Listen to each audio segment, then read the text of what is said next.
My name is Jack, also Jamper. I'm 18 and I'm from Maryland in the United States. My ideology about Fortnite is you have to just play based on what's happening around you. You can try to think ahead as much as you can, which is good, and prepare, but you have to be ready. You have different teams landing on the map from different regions, so you've never played them before, you don't know their strategies, so it is harder to plan for it. You have to be ready for anything. I think I've always been a competitive person because I used to play soccer, like high-level soccer, a lot of my childhood. Like anything I do, I always have to win. Like, I can't end things on a loss. Even if it's just like playing like a game, like a ping pong game, like I can't end on a loss. My most proudest moment was when I got second twice in back-to-back grand finals. Because that was my first time IGLing, and I wasn't sure who I was going to play with at the start of the season, so I was really proud. I think the reason we got second was because of our play style from our drop. We were a very aggressive team. When we left our drop from Dirty, we didn't have a lot of early surge, which made us below surge a lot. Because everyone thinks they know like surge is very important. Everyone of course knows it, but then when you're sitting there in grand finals like below surge and dying and you're just sitting there waiting for the next game to start, it really hits you and it just sticks with you. We got Paper and Jamper, another one of our hot teams that we're looking at. Last year, I kind of switched teammates a lot. This year, I'm just sticking with the same teammate. We're staying at the same spot no matter what, so each season we should get better. Like last year, I would play with new teammates and switch spots, so there's a lot of more learning. This year, I think our seasons can build on top of each other. Our recent performance was poor. We didn't make Major 1. We missed the qual in week 2 and 3, and we were doing good, and like we kind of got complacent and fell into like a groove. We stopped caring as much about our mistakes, and this time we're gonna make sure we fix everything. Me and my duo work really hard every day, so I think the results will just take care of themselves. I'm not really too worried. As long as we just have a good system in our practice and our routine, then it should make it. You really have to sit there and like detach your ego to improve, I feel like, because a lot of times when you make a mistake, you don't actually see the mistake until you look back at it later and like unbiasedly, or you ask someone else their opinion, because a lot of times you make decisions based off emotions and not like analytically what's the best choice to make. That's really how I got better, was just watching my own gameplay back, like recording myself play and watching it back and seeing my own flaws. Both of them are solos, but Jamper makes the shot of a lifetime. I feel like I have my mid-game part down to a T. Like I'm really confident in my drop and everything. We just need to be uncontested. But if it is contested, then the other team won't do good. They will not do good contesting me at all, I promise you. Because me and Paper have practiced our drop, we are practiced it so much, we are ready for anyone who lands there. It could literally be anyone. We have practiced it so much. I'm so confident in my drop. I am so confident in my drop.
Watch out for me and don't underestimate me. We don't make mistakes, so you're gonna have to play perfect to beat us. I feel like I don't have much to prove. There's no question in the air here. I feel great going into Major 2, gonna get it done.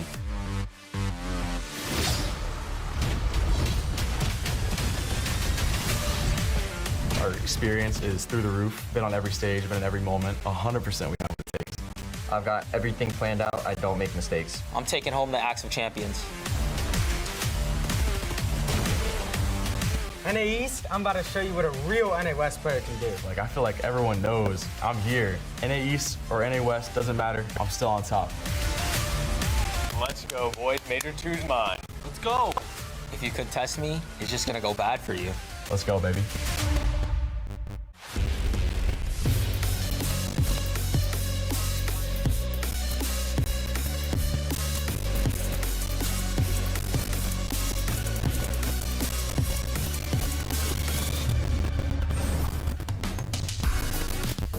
What's going on, Fortnite fam? Welcome back to the FNCS. Yesterday, we watched EU take the stage, but now we come back. No longer NA East and NA West, just NA. My gosh, there's so many things we have to talk about, from new duo formings to other splitting up to meta things, all the things we will talk about on today's broadcast. And I'm very happy you're joining us here today. If you missed out on the action yesterday, make sure you go back. Those EU games were wild. And now, hopefully, we'll see if NA East can step up to the plate and bring the same level of heat. Now, it's just not just me hanging out with you. We're going to have some very big minds in Fortnite breaking down all the action. So let me introduce somebody's gun, Vivid.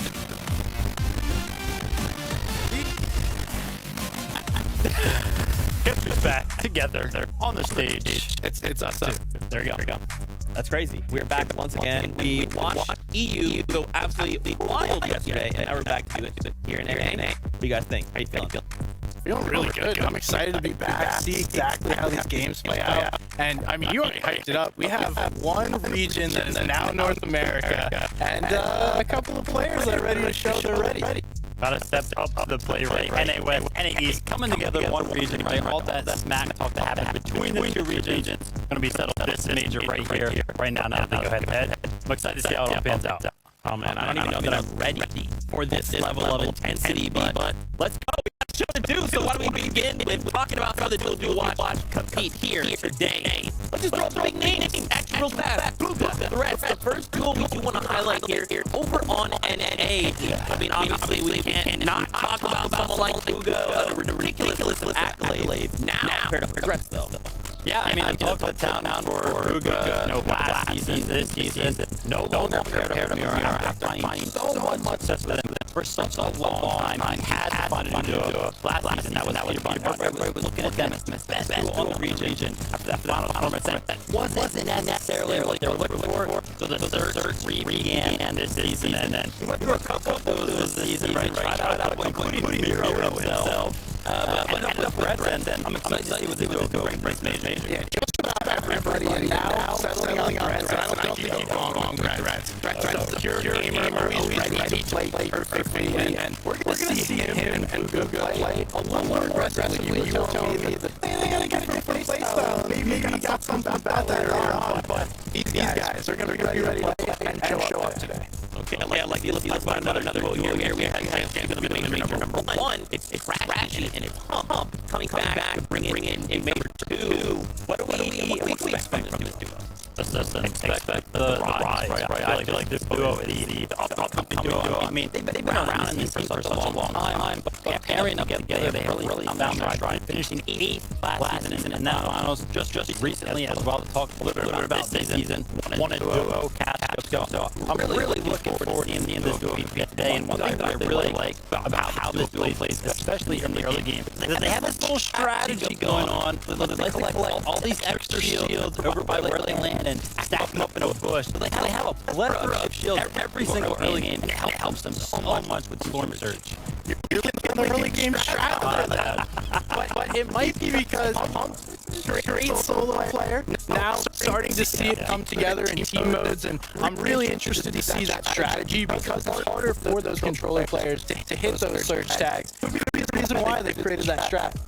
Okay. We talked strategy. I like that here. I like it here. Now, this is just the first 2025. Let's flip on over to get a little peek at the next 2025 duo teams can compete today. We have to talk about next up. It's Peterbot and Quanti. So we kind of touched a little bit on him and Buga pairing up, but now he's kind of shifted away and he's paired up with Quanti. Is this like a dynamic duo, or how do we expect them to fare? I think they'll play really well. I think Quanti has been one of the more underrated IGLs in North America East. Now we're throwing them together with West, but I don't think that really changes anything. He's been a solid player for a while now and consistently proving himself to be able to guide a team, guide a duo through these games and set themselves up. And I mean, Peterbot was talked about pretty much all last year. I think he's become a player that no longer needs an introduction. Yeah, 100%. I think what does it for him is his mechanics. I think there's no question about whether or not he's like the best mechanical player on the NA region right now. I think pretty much everybody unanimously can agree upon that, but just all about finding that right duo, and we'll have to find out this major if that's Quanti. All right, one last duo to discuss. This is Dragon RG. And of course, Alish, a duo I feel like I've heard a couple things about, but I'm not as familiar. So what can we learn about this duo? So these are two players that have been playing together for a while now and had a 5th place over on NA West about a year ago. So they've had that synergy, they've had that time. Now they're getting a slight buff with the servers moving down to Dallas. Dragon, he's from Mexico, so, servers moving a little closer to him. Alish just moved all over, so, he just moves to wherever he wants. Nonetheless, that ping difference is going to be significant for them and help them out, especially showing out for the rest of the region.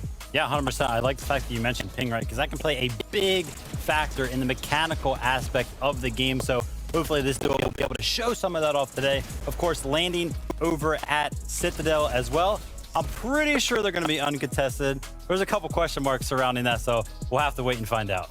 We won't have to wait too much longer to find out. I'm excited to do that. But first, why don't we come this way? I talked about having a little interview, and that happened back in Major Number 1 with Trashy. Well, why don't we take a second, hang out with him again. Trashy, welcome back to the broadcast. It's good to see you. How have things been since we last talked? Amazing.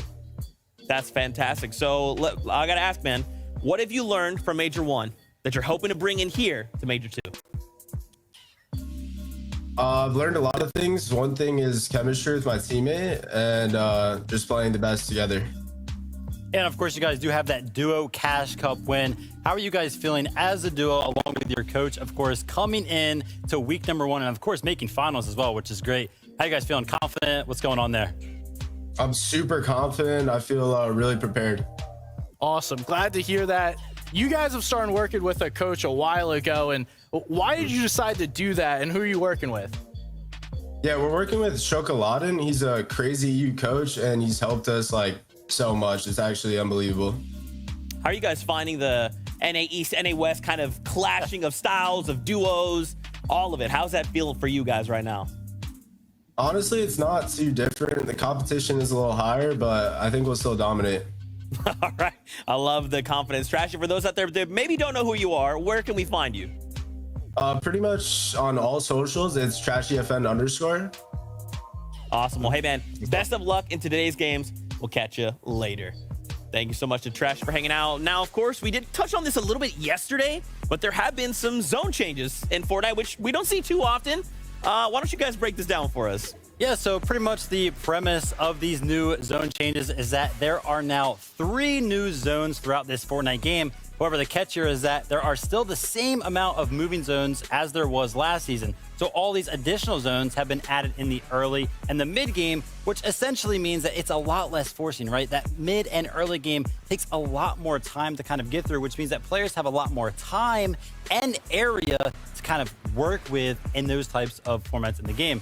So let's go ahead and make that direct comparison now. I want to take a look at the first zone in previous seasons that we've seen. You guys can see here pretty much almost cuts off half of the map, right? So it was a pretty substantial rotate that a lot of teams had to make. But then if we go ahead and check out this season's first zone, covers pretty much the entire map.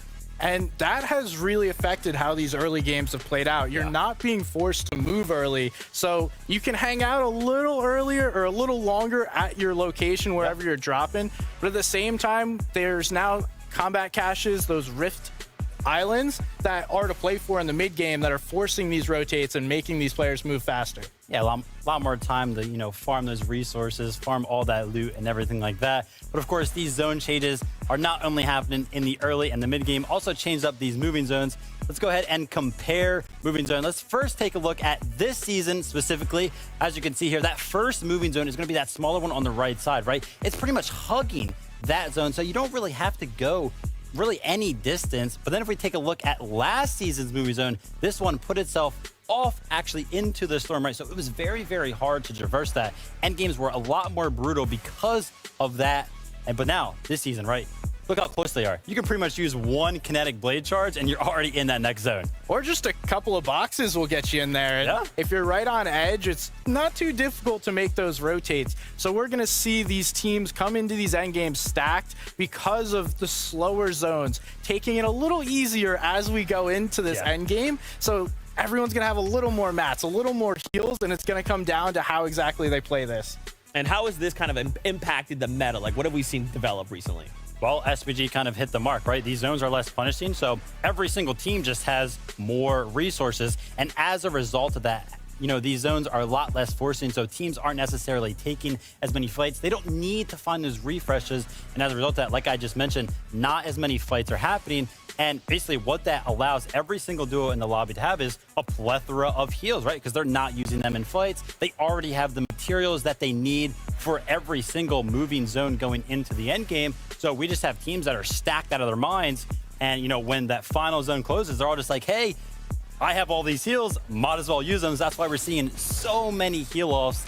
And of course, as well, that kinetic blade making these rotations a lot easy too. Yeah, so you're saving those mats, you're saving those heals. There's not as much fighting going on. So these players, they know this, right? They all went back and watched EU. They know how these games are going to play out, and they're going to be ready. It's going to be a matter of who's able to figure out how to optimize these heals and make sure they're getting the best placement possible. 100%. Okay, I love it. So pretty simple, right? More people means more mats and bigger loot pinatas when they're eliminated. That's it. That's the takeaway, right? Yeah, pretty much. I mean, everyone's going to be super stacked because they're not spending as much in that mid or early late game. Is that, can I call that a thing? First moving zone, right? Yeah. Yeah. Okay, I like it. So do you guys think we're going to see more of kind of what we saw in EU, right? Games kind of going to the heal off, and then maybe some people going crazy doing some pop-off plays, but others will say, okay, look, you do your thing over there. I'm going to heal off over here with my pizza. Yeah, 100%. Doesn't matter the region. Every single duo is feeling comfortable going into the late game with the resources, with the loot that they have, because like we mentioned, zones are a lot less punishing this season, so they're all just stacked and ready to go for those heal-offs. The cool thing is, too, though, we saw from Juice Fishy yesterday, there's a chance for these awesome pop-off moments where you're using all those heals and just popping off. Yeah, I love to hear. Well, hey, these are just two of the great minds we have here hanging out with us today. Why don't we introduce your casters and get their thoughts? It is Jacob PR, 112K. Good to be here. Happy to be here, man. The return of the West boys here on NA. You guys know I'm from that western region on the west side of the U.S., so I'm happy to see some of these guys shine. I love to see it. Well, guys, here we are. NA. Now just NA. How's it feel? How are you feeling? Levin, you feeling okay? I feel good. I'm happy, right? Some of the best West talent get a chance to shine. I was hoping I would have seen some of them here. Some of them have missed out, but it's only the first qualifier. I'm sure we'll see them throughout the season. Yeah, it's a great time to be a West fan, right? You get to show yourself on a bigger stage, a bigger platform. It's about just doing it right now, though. Yeah, I think this is going to be a wake-up call, though, for the West guys. I'm a huge fan of them, and honestly, I want to see them succeed, so I'm laying it on them real. This is going to be a wake-up call. You're going to face something against these East competitors that you have not played against in quite a while, unless you're playing those cash cups on those cross regions, so you guys better be ready for the fight of your lives. Yeah, and of course, for anybody wondering, there are 18 NA West players playing today, and then 82 NA East players playing today. Of course, they're all NA Central now, but previously those were their respective regions. And a ton to play for. Not only is it just first place, obviously everyone wants to win, but it's those series points. Where you finish in the standings is really important for getting to grand finals. I love the breakdown, guys. And of course, I know what everyone at home is loving too. It's games. They want what we want, and it is that time, so let's do this. What do games look like on NA now combined? Are we going to see heal-offs, pop-up plays? Yes. It is all going down right here, right now. So, brace for chaos. This is game one.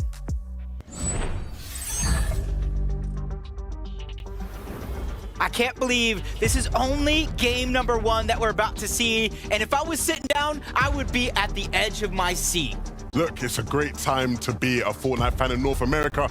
Some of our favorite players from across the board, all on different teams now, right? The likes of Booga playing with new teammates. The likes of Peterbot, right? Former champion, recently champion, is playing with a new teammate in Quanti. Where will they place this season? Plenty of high expectations on them. But as with every single Fortnite competition, you know it's about dealing with those off-spawn battles. And we saw plenty of them in EU yesterday that didn't quite go the way in which people would have expected at times, right? We saw some top players struggling. Queasy and Venno at times went down. Almost a Malabuka. Will there be any surprises here on NA? For Vive and Skittles, they don't want any surprises at Bastion. They want to get the job done. Yep, nice cheeky damage right out of the gates.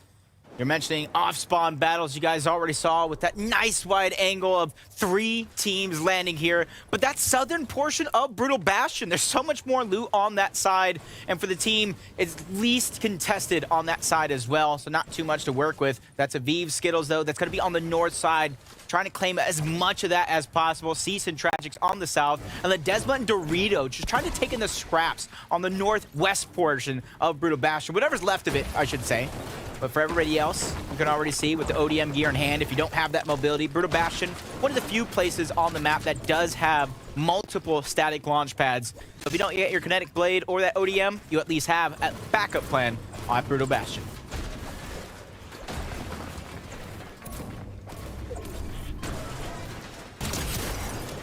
Oh. Dude, I was excited to see Quanti, Peterbot not straying away from Slappy Shores, and already right out of the gates with a full-on team wipe to get their surge and to go ahead and claim the rest of South Slappy to themselves. The revive will come through here for Crisp. It's a nice way to start the game off when you win the fight. Let's see how he did that. Okay. Putting that pistol to work. Easy. Easy does, easy comes, easy goes. Paper and Shadow, one of our newest teams to this season. Paper and Jamper failing to qualify for the FNCS Major 1 Finals last season. Kind of splitting up, going their separate ways. And honestly, Shadow's a player, man. He's one of those guys that's every single season progressing. He's every single season adding to his name, making sure that people kind of know who he is on this region. I always bring back to one of the first moments I really saw him pop off in one of those Elite Cups, 1v2 against Quan Jock to take the game in a top position overall. Paper and him kind of waiting for the 3-2-1, but miss every opportunity there. But they're going to keep it going. They find him separated, 2v1. This is the opportunity to strike. And using that ODM gear to try get in. The stair being placed just to block. The angle wasn't favorable for the fight.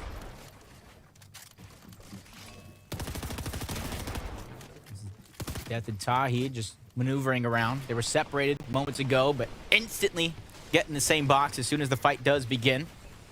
A team that, honestly, high hopes for them. At the top of everybody's must-perform list, I should say, at least towards Shattered Slabs, going against so many different players on this side of the map season after season since it became a POI to fight for. And now with the added vaults, we're going to see more teams begin to try to third-party in, which makes this fight so important. Paper drops down. He go ahead, gets the knock onto Tahi, leaving Death by himself. 1v2 situation. Piece control is not his. He's going to fail at that first attempt to go through. Get the second one, and he gets a nice shot on the Shadow, bringing it down to a 1v1. Him versus Paper. And Tahi is already down, so Death has all the heals from that one. Yeah, Tahi just has to keep the distance a bit. Paper will be eager to get that shot through as quickly as possible. But Tahi just needs to keep control of this fight. Can't allow it to slip out of his hands. He has that edit, and he almost gets punished for trying to take the shot as well.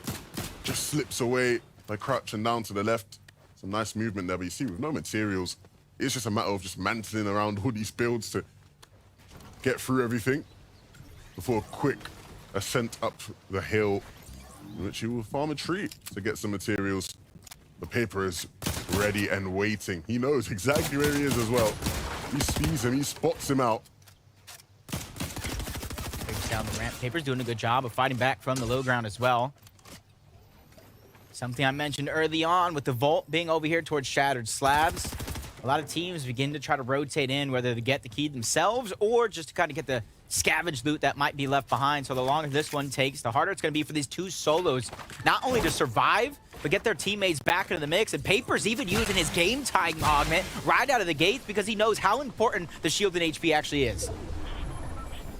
And I respect it. I will say, though, it's very rare to get that augment, and we see teams now, with the nature of the heal-off meta, being very, very eager to save that augment till the very end of the game. Paper, though, being forced to use it now, if he has any chance of actually having a game worth salvaging. This is where it's going to get dangerous. We're going to have to try to think about what's next to come. As the Quinted and Seneto end up in another bite here towards the low ground. That's TK on the other side. You can see him already trying to take the high ground, but TK not really building a stable structure for himself. Can easily take some shots and everything will come crumbling down. Ritual, low ground. These guys are separated. All it really takes is 1 second of separation between a duo for them to really go down. You can see DeQuinted a little bit more on that low ground. There goes the one structure holding him up. Down he goes as Senento is just trying to think outside of the box. Nobody really progressing here in this fight, though. Yeah, you saw they're just trying to find the opening, right? Just to, you know, to get some damage. Gateway in to engage in a fight. That's not quite happening. Batman Booga. It's my boys. These are boys? This is my boys over here, Batman Booga and Bacon. Formerly from the NA West region before we did combine the two. And this is what I wanted to see. If you're going to go ahead and waste all that time in the early fight just like this, you can see how that first elimination did get picked up. Paper just going for it right out of the gates. They were separated for so long, and he really took advantage of that one, but he lost his teammate along the way. That was Shadows who went down, and Paper goes back to back. Those third parties were forcing these players to interact. You see how intense he is in that fight. Laser focus, locked in there. But it pays off and Paper takes the win, and he'll have a chance now to reboot. But it does have to be very wary because there are quite a few players in this general area of the map. So I feel like everybody in chat just lit up right now. Seeing Booga and Threats make their first appearance here in FNCS Major 2. This is going to be the finals. Where you place at the end of this one determines how many series points you get after these 3 weeks. Depending on if you're in that top 40 or not, you get that direct ticket to the finals, or you're going to have to go through Surge Week. For Booga and Threats, they've been performing pretty consistently since forming as a team. And Threats coming off of a big win in the last third-party event. And he fought tooth and nail for that one. yeah, I'm a big fan of that duo's potential. Of course, I don't think it has to really be explained, but everybody is very high on Booga as a player. One of the best to ever do it. In my opinion, the best to do it on this region. And Threats, very talented player. Very top aimer. Rarely misses any shots. One of my other favorite players. Batman Booga's your guy. This is my guy. These are my guys. The Yomzo and Rise. The duo who had everybody really excited about their chances of winning things last season. And coming into this one, I think there's been a bit of a downer for them, where when they were playing on NA East, they had a really nice ping. Everything was great. Yomzo, his style of play, being an aggressive fighter, was so effective. This time round, though, playing on Central, he doesn't quite have that ping advantage anymore. Has to change his style up a bit. Jack and Kwa here over at Mega in the midst of a fight. It's going to be Blue and Ice who they're fending off against. We got DeQuinted. I wouldn't say deep in Mega City by any means, but in the heart of it for sure. Gonna have an opportunity to try and go for that reboot. If I do believe that was Kwa and Jock, end up rotating on out. So you got G-Monster here with a huge monument in the sky. Him and Dom just trying to look for Storm Surge tags anywhere they can get it. Currently positioned at the top of Anvil Square. And as it stands, a lot of the teams towards the south, towards the east portion of the map are going to have to traverse through Anvil Square. So it's a great chance to set up for Surge tags of your own. Thatch and Pamsu moving their way on through as well. Coming up and through this frenzy fields area. They have some really nice mats as well, Thatch there. Just has to farm up some brick. There's a lot of players struggling to get their brick up as well after the latest update, sorry. But there will be some rocks you can farm as they make their way on in here. Here's a name I feel like I haven't seen in quite a while. Not so much Macwood, but Commandment on the side. A huge victory in Chapter 3, Season 3, coming back from behind to actually beat out Booga and Miro in that last one. So a huge boast of confidence going into that FNCS Invitational. Didn't necessarily perform to the standard in which they hoped, but I do like how he's just not really giving up, switching up teammates right here during a meta shift, and now he's going to have to dig deep, but onboard clicks, trying to go for some surge tags of his own. Takes about 100 damage, shields ripped right off. But trying to see what everybody's doing to get their Storm Surge. How are these getting their resource? I'm going to throw it over to the best Taco to go ahead and let us know how all these players are handling this new meta. Jacob, Booga is the man of the hour in terms of collecting resources. He actually invested some time to rotate over from this hill and Steamy Springs in order to collect a lot of resources. The only concern I have here, though, is that he spent about a minute in the storm taking all those early ticks, which could come back to bite him later on. So maybe keep an eye out for that storm sickness and see how he fares in the late game. Yeah, depending on how much damage he actually took in total, he we'll probably have to leave the heal off responsibilities to Frets come endgame. I don't think he took too much, so it may not be that big of an issue come time. Bacon though, struggling here a bit. Batman Booga's been taken down. He's gonna have to pop a slurp. Stay in this one. Liam is picking up that Mythic Havoc with that one-shot potential. Increase through the roof. Bacon really has to be careful here. And I honestly like the idea to just disengage overall. Just get out, try to get Batman Booga back into the mix. This is game number 1. You don't want to go down early. You don't want to leave it on the last 5 chances to really come out on top. So for Bacon, depending on if you got that reboot card or not, you can see why he's staying for so long. You see Jitter was downed. And that's exactly why Bacon and Batman Booga try to press the temple. Unfortunately enough, press just a little bit too much by himself, goes down, and gives Liam a chance to actually fight back. Yeah, Liam's back was against the wall there, and he just said, nah, look, I'm taking this fight. And it paid off. Rise in the Yomzo. Here in zone, and Rise spots an opportunity to just stop that team on the other side of the bridge from making their way across. Making it that much more awkward for them in the position they're currently in. Putting that damage up a bit. Cease and Tragics still over towards Sebastian. About 10 minutes later. The thing about this situation here, and Booga from moments ago, is because of the new zone changes, yeah, they're taking damage, and they're lessening their probability of winning off of heal off due to Storm Sickness, but because of it only being 1 tick, they're not taking that much Storm Sickness compared to if it was those later zones, maybe even taking 2 damage or more. So at least they're giving themselves a chance if they're able to take down the right players, as N10 and Polarize. Just going for the weapons cache. Extra loot is always better.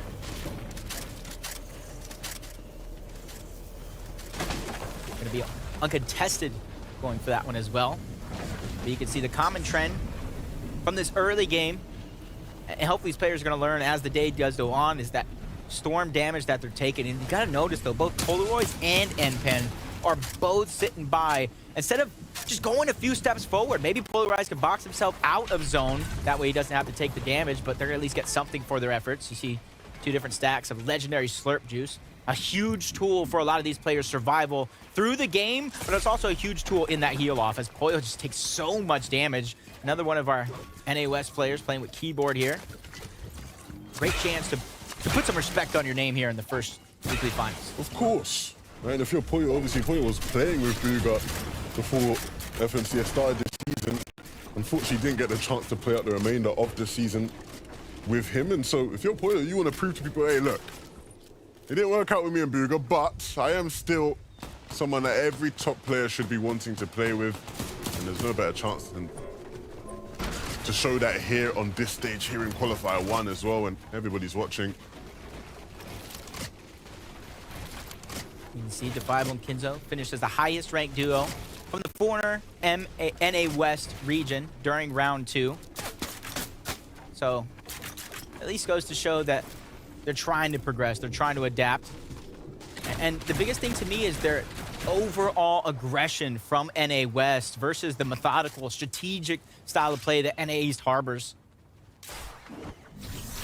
Will it pay off? I'm still not necessarily convinced yet, but that's why I love watching out these games. I love to be proven wrong by these NA West players. Yeah, I think that's the general sort of feeling and consensus. I think in some individual cases, right, we see a difference there. But hopefully after this major, we won't even see it as any East or any West teams anymore. It'll just be, hey, they're an NA team. That's all it is. Habib and Skittles still making their way on in. Habib just slightly more ahead. So it won't take Skittles much time to catch up with that gear he has. A few seconds as the zone continues to go towards the west side. A little bit of a north pull, but for Rokane and Vert, 58 below. On what could be the congested side of the zone, they're going to have opportunities to try to go for some damage, but first for them, got to go ahead and take some height, getting some elevation. That way you can survey the field. Vert having a little bit of trouble, but at least Rokane's there, beat him to the punch, start to put down shots. So as soon as Vert gets a little bit of this elevation himself, you're going to see him begin to try to, in theory, put down the shots needed to go above the Storm Surge threshold. But Cooper and Emerald Road King, and you can see now, Emerald Road King, where the other half of Bugha's duo ended up team-wise, 836 above the damage threshold for them. If they didn't take any storm damage up until this point, they're going to be in a great spot. 2 legendary slurp juices, 6 splashes, and that's just on Cooper alone. Yeah, this is a really nice setup. Going into the last stage of this game. Ooh, that's not. Keyboards maybe slamming it after the way he goes down there. Unfortunately sent back to the lobby. Liege based up here on top of this castle at the Citadel. Using a lot of brick, to be fair, which isn't something you often see people spending much of nowadays. I'm very interested to see what his count is at now, if they were able to cap out. Otherwise, that may be something they have to adjust moving forward.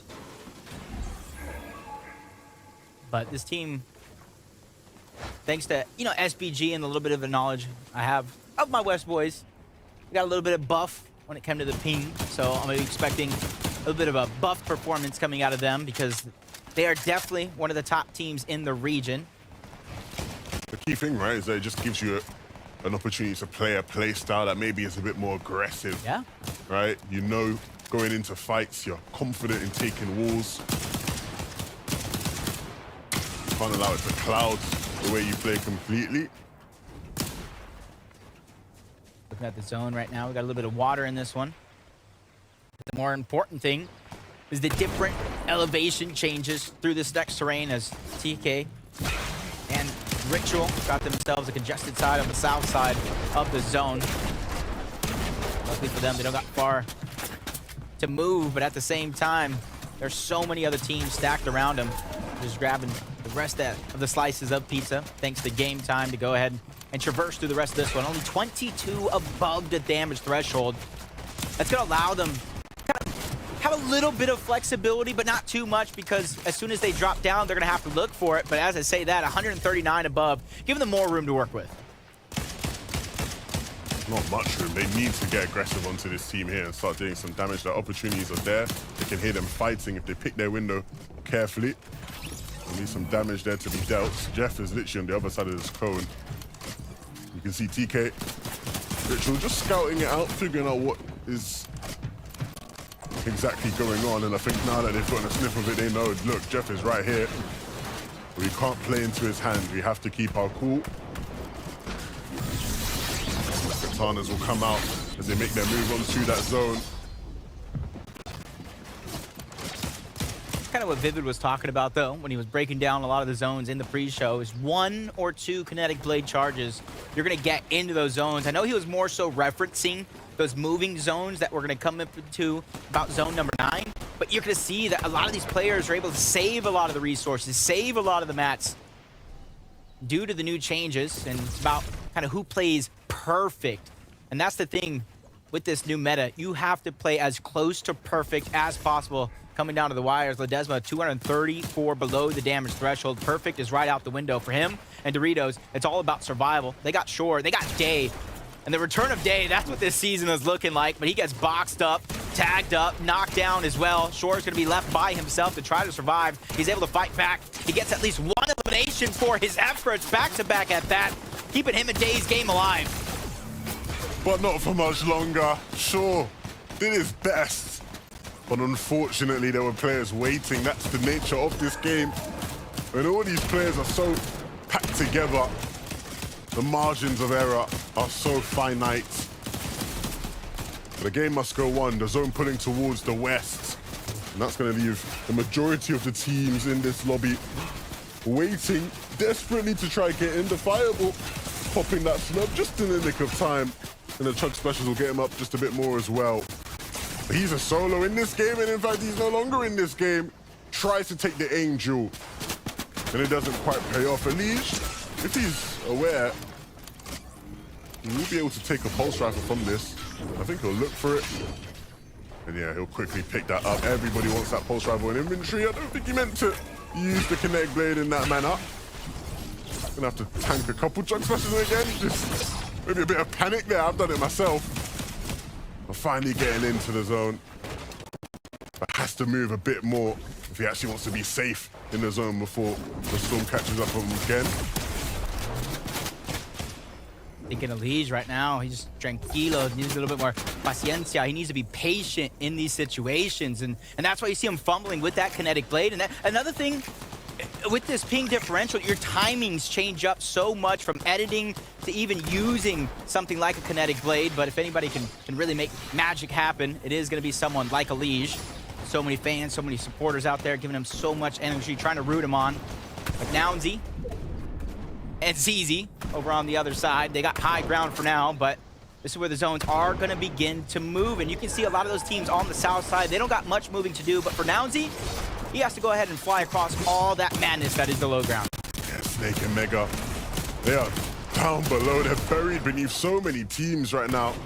And Rise and Yomzo might punish them for this. You saw them knocking at the door. But they are just going to create a bit of space, move out of the way. Rise patiently waiting for Clicks to peek out. Fortunately, Clicks ramped over and so will not take any damage there. But you see, these guys are just looking back at all those teams that aren't fighting the zone. Jack and Quart. Here, just playing around that shield bubble and going to look to use their blades to move all the way around that left side. Up and around all those different teams into safety on the front side of the zone. I was talking about chats getting loud for Booga. I can just imagine the chat just erupting for Clicks, but everything comes crashing down. Luckily for the Kinetic Blades, Nounsy and ZZ are going to be able to survive, live to fight another day as they continue to try to maintain some sense of that high ground, quickly using their Kinetic Blades to try to take it back. Nobody really contesting them for now, but a lot of materials being expended to make that a possibility. Just like here, Yamto on the defensive end, trying to stabilize him in Rise's position. That way they can use their shields, use their heals to get back up to shape. The fight for the high ground begins. Threats takes a huge tag. Booga is trying to do everything he can to fight for it, but with that amount of damage on the Threats, he has no choice but to disengage. Yeah, that was really tough for them. They took a large chunk, but fortunate to both be alive still in this one. And I'm sure they may look to take it again yet. Yomzo and Rise down on low ground, but struggling in the backside. They have to move out of the way.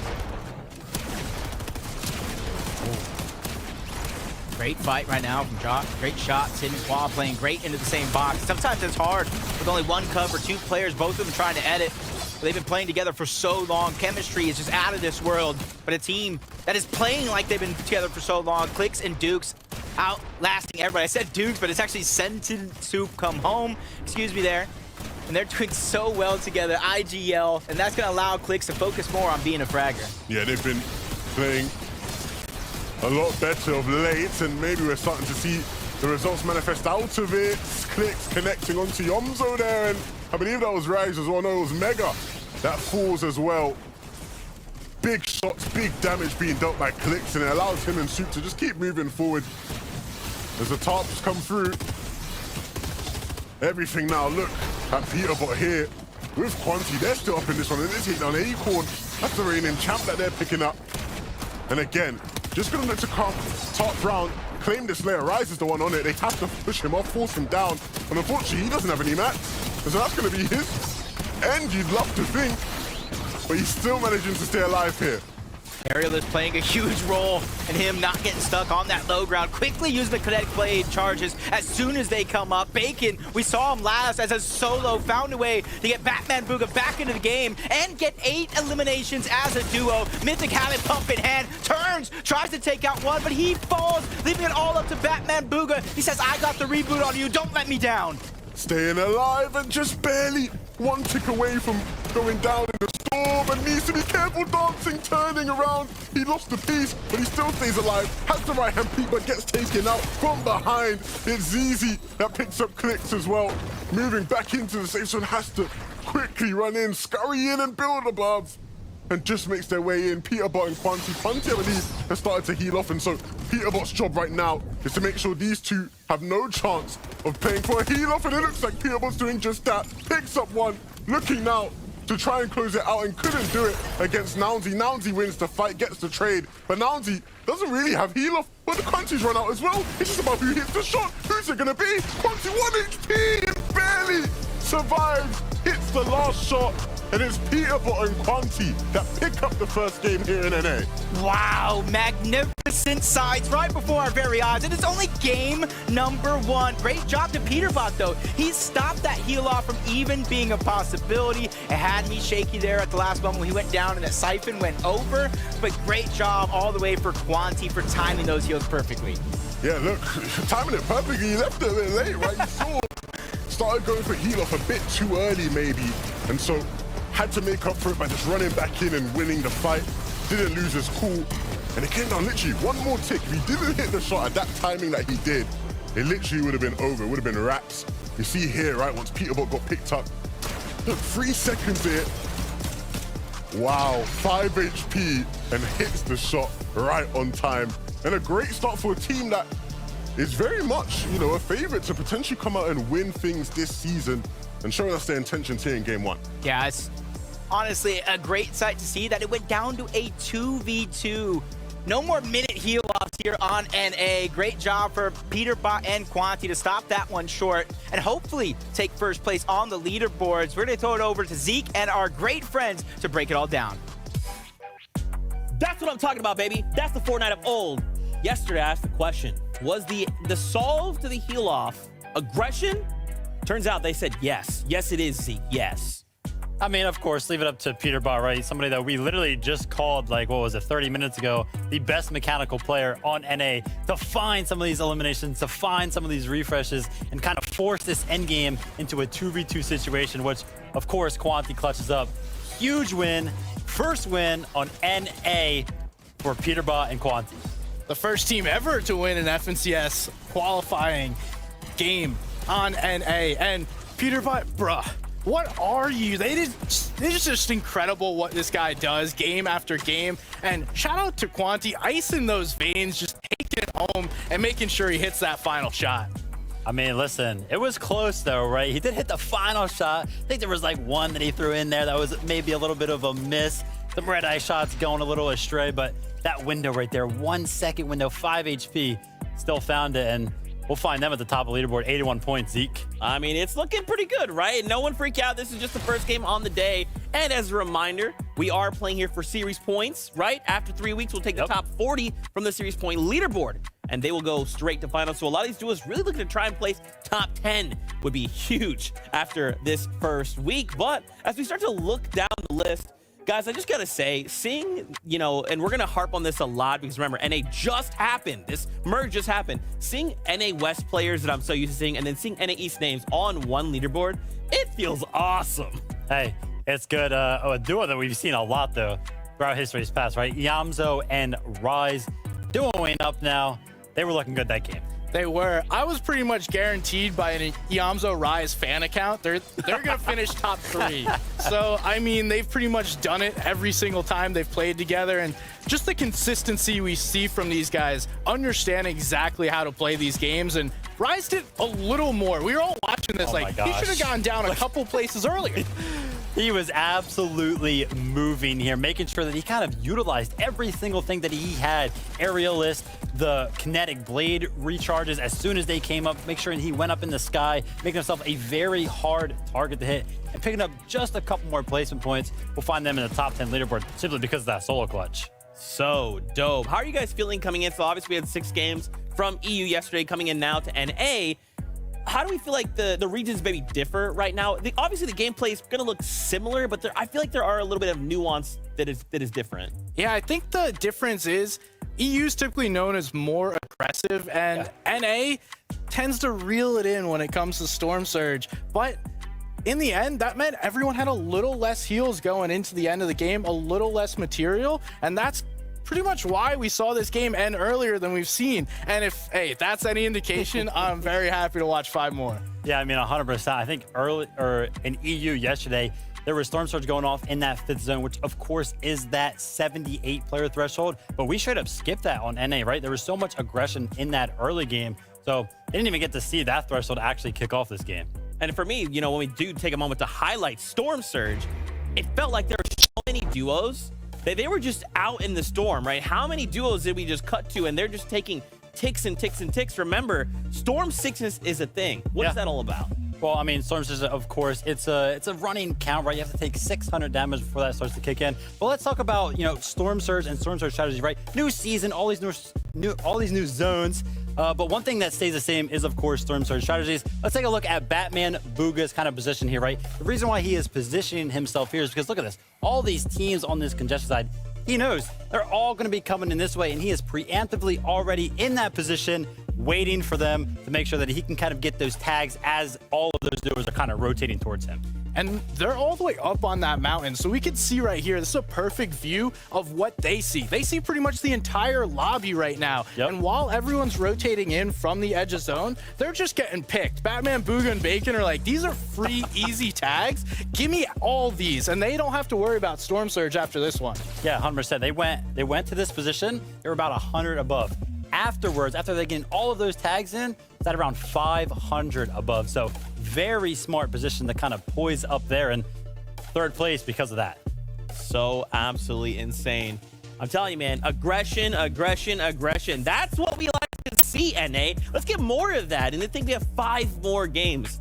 Again, we just can't let this go to a heal off. Let's just go in, jump in someone's box. Let's get this done. Listen, I was watching through those moves and I was like, wait, no heal off, no heal off, no heal off. And me and SPG are calling it a storm play rather than a heal off for Quanti. We used to see those all the time. Someone would dive into zone, pop a med kit. That way they could get a little more placement and then go into zone. Yep. There you go. Simple, clean. That's what we like to see. Now, it is that time. We're ready to jump back into all the action. Remember, 5 more games ahead of us here in NA. So find your seats on the bus. It's game time.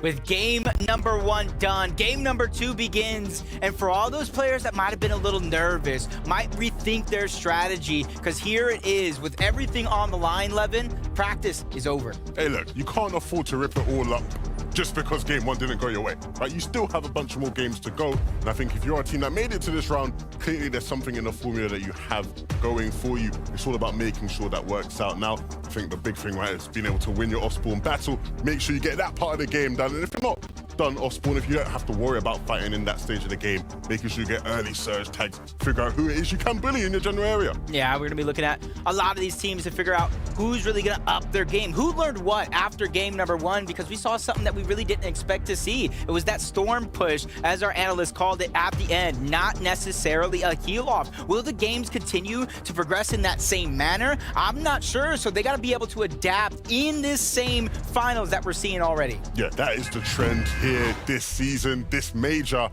It's about your ability to adapt. Who can do this here in game number 2? The battle bus is ready. Players are dropping. Icon and Commandment there at the bottom of your screens, gliding their way on in, and the rest of the lobby will be following suit as well. Yep. Just like last game, though, with the bus path, a little bit different, but it's still going to allow for the teams on the northeastern portion of the map to get a little bit of that hot drop, get into the fight that much quicker. There's a jump on board Aviv yet again. This time around, though, he doesn't have that same opportunity to pop the shots. He sees one lone player at the top of the mountain, but knowing I cannot continue to waste my time. This is the early game. Looting up, matting up, getting resources is going to be so important. See it here, off spawn. The winners of game 1 may be running into some trouble if they're not careful. Lawrence, hide and seek, kind of look to try and win their battle here on the south side of Slappy, sorry. Quanti will get some time to loot up though. Just have to glide around the building for a second just to figure out where it is exactly they could land to loot. Last time we saw this one kind of end up with Crisp taking down majority of those players, the 2 to be exact, doing most of the damage. As Yuz got a good trade, made it 1 for 1. You see Trash, she's getting 1 in the feed as well. So this early game proven to be very, very active for a lot of these teams. Even Quanti and Peterbot, a team we saw moments ago at Slappy Shores, finishing off that fight and claiming the rest of South Slappy to themselves. Winning out the fight out South Slappy. See how they did it, just charging in with their shotguns. Charging in. And on the other side, it didn't seem like Lawrence had a shotgun. I'm not sure if hide and seek did either, so unfortunate for them that they weren't able to maybe quite get the loot to match up with what Peterbot and Quanti had. Shadow and Paper. Paper clutched up big in that last game. Grab as many points as he could, but Shadows just has a sliver of both HP and shield, trying to rotate around, put himself in a better spot. Him and Paper are actually going to try and disengage altogether, but they go in 2 different directions, which could be disastrous if either Death or Tahi spots that one out. But back on over to Yuz and Chris in a battle that's already started, and a huge shot's going to be fired by Yuz. Gets the edit, misses the second one, and misses that opportunity. He goes down altogether. It's going to be left up to Crisp in a 1v1 situation against Curly, who has 3 HP. Crisp, slowly but surely, trying to back down. Doesn't want to give up this opportunity, grabbing the siphon, making sure he has as much HP and shield as possible for this inevitable fight that will continue. Yes, just take a limit, it would have been fine, but the med mists coming through is just going to mean that Curly might be able to tank 1 more shots. Crisp hears him heal him up at the very minimum. Yep, he'll know he is higher up in HP, but I don't think that'll phase him. He needs to just connect with the shots. Maybe some SMG spray will do him wonders as well. Because Curly has only the combat in his arsenal right off the spawn. He's going to have to work for this one, but Chris immediately dives in, takes down Curly, leaving himself more than enough time to get the revive onto Yuz. Yeah, exactly that. Hit 1 shot with the combat and then followed up with some SMG spray. Nice and easy. Tragics and Cease here over at the Brutal Bastion. And again, we're seeing players fighting at these POIs that hold the vaults. Last 2 teams here, and for Cease and Tragics, they got a couple of victory royales in round number 2 to get up to this point, so they're no strangers to being contested, to fighting over towards Brutal Bastion. Cease, though, lacking some HP, where Tragics is doing his darndest to tip the spear, try to take over those pieces, but that's Dorito and Ledesma. Great job holding on, not backing down, especially on the defensive end, going up against these 2 players. They're trying to contest this capture point as long as possible, doesn't want to give over the free loot. But Tragics finally gets that piece control to go into his favor, but it's going to come at a sacrifice. He takes a good shot. But it's a nice bait and switch from both Cease and Tragics, playing a game of peekaboo. They were able to take down one onto Ledesma. And the thing is, they're going to know. They're going to know if Dorito tries to escape, because they're going to be able to capture the point again. Some storm fighting taking place between Batman Booga right now and Bacon.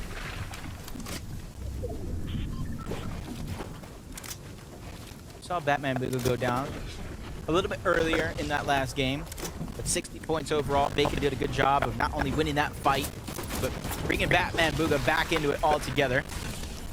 Consistency over the next 6 games going to be key, and you can already see Batman, Boog, and Bacon led all teams in total damage dealt in game number 1 with just over 2,800 damage. And that's what I expected to see coming out of some of these West players entering into this arena. Yeah, these guys were playing their part in the last game for sure, and we'll see if they can continue on that trend here. This is where it would start, I guess, right, by dealing some damage in this fight. Bit of a stalemate of both teams, low in resources. Edward gingerly axing away at that brick. Doesn't give him any builds though. Still not going to be working with much. Batman Boog from above just has 5 himself. And is just quickly running out of ammo. Needs to connect with this shotgun, otherwise we're going to spray weapon really to follow up with the AR and the slingshots remaining in it. Season favor. That charge pump shotgun, but at least he has some distance between him and his opponent and can still pack a punch. That's Saucy and Edward toward the low ground on it. Almost begs you to ask the question, how long are Batman, Boog, and Bacon going to stay in this position? You see them popping game time, going down to pizza. But they're here for the long run. Just kind of throwing a question mark up due to the storm damage that's Bacon, their heal-off potential. But if game number 1 showed anything, it means that not every single one of these moments will come down to heal-off. Of course, right? I think a big part of fights like these that we see is that, you know, a lot of times these qualified players are trying to condition their condition players in this general area wherever they land. Condition them to be ready for what they intend to do in the finals, right? If you're about to go Bacon, when you battle here against guys, look, do not mess with us. When it comes time for the FCS final, and we're there, you know, make everything that much more difficult for you. Edward and John Wayne. Slow motion is going to run around now. Things here, that Batman's going to keep them in a bit longer, but you've got to think fight. It's going to happen at some point. Things are just wobbling over the edge. 8 shots, maybe on Bacon. You can see why they're not necessarily trying to go piece control. They have medium ammo. They can't tag it at red eye.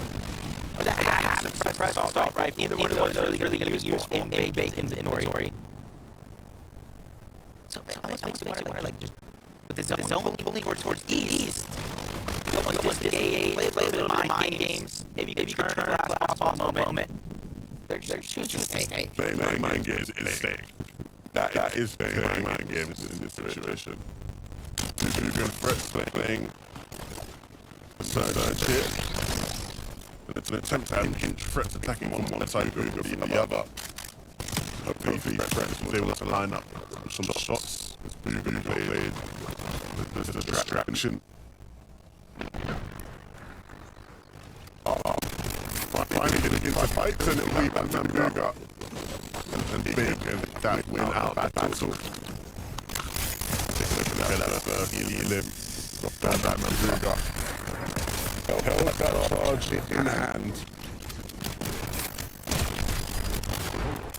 Released to his opponents with a burst of pellets that it could not handle. To me, it's just one of those situations where was it worth it? How impactful was that to your game? Did you need the damage? A lot of questions to be answered. But by the end of this game, those, well, we'll figure those out as they come. We're over towards Mega City. We got Clicks. We got Soup. Not too far away from their racetrack. They kind of box themselves up at the highest mountain possible to get their surge. And they're overlooking Mega City. Taco, what's so important at Mega City for these teams to gather? Well, for starters, Jacob, there are a numerous amount of teams that have actually chosen to drop here at Mega City, and Jeff has definitely made sure to take note of that. He's actually opted to prioritize taking out a high card. That way he can make sure to secure the vault key card, and with this, the mythic Havoc Pump shotgun. So now, he's definitely got the loot available, but can he get the Victory Royale? We'll have to find out. He's definitely looted up like anyone could possibly be. Legendary Slurp Juices. He has the Mythic Havoc pump. Which I was saying, honestly, you could do with just a regular common Red Eye. You have what you need in your inventory already for him.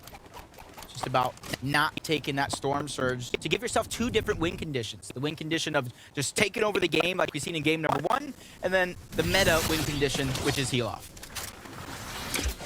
Bacon and Cold. We saw them make it deep into that first game before they were taken out in those moving zones. Found themselves caught towards the backside of the zone and couldn't quite get out of dodge.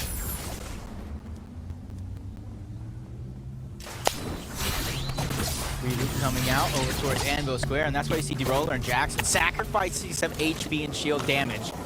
That way they can head over in this direction. Instead of just going for the guy reboot, they want the bonus points. They want 2 more eliminations building up into the sky. That's going to be Dom, who's just trying to get out any direction that he can, even if it's not towards his duo, D-Roller and Jackson, because they were taking damage from a third party to get the attempt to take him down like they wanted. Yeah, we're seeing a lot of Storm fights, a lot of Storm plays. I feel like half this game we spent watching in the Storm. That's where these players are. And of course, you mentioned it, right? It's not as punishing, right? 1 tick, you feel like you can stay in here for a bit longer. Of course, we do know if you take too much Storm damage, you're going to be at the mercy of Storm sickness come time the end of the game. This, though, is something that I've been waiting to see. You get to see the Rift Island spawn in, and the Yomzo and Ryze are set up perfectly to go pick that up. You can see them ramping up. I believe if they have kinetic blades, they'll be able to get up. No kinetic blade, but ODM gear. And Ryze just building up towards it. Not without some challenges though. Players taking shots at them. They don't want to let them get it for free. And nothing's going to stop Ryze and the Yomzo from picking up these pulse rifles. And what they could do with them potentially could be very, very crazy for the rest of the lobby, right? If you allow these guys to get them deep into the game, we saw them popping off on low ground, but you know they can also play height. Pulse rifles very effective at chopping out high ground, lasering the players as they drop down as well. I'm just hoping, because everything that you said was all facts, no printer at all. And the Rift Island, though, is in the center of the zone almost. So that's going to give them so much information. It's going to give us so much time at the top of the island, separation from everybody else. And the interesting thing to see for me is nobody's really boxed up underneath to try to go ahead and use those rifts. I think one of the big things is with the nature of where the Rift Island spawned is that depending on how the zones pull now for the rest of the game, you might actually be able to run back or katana back to the Rift Island come heal off time.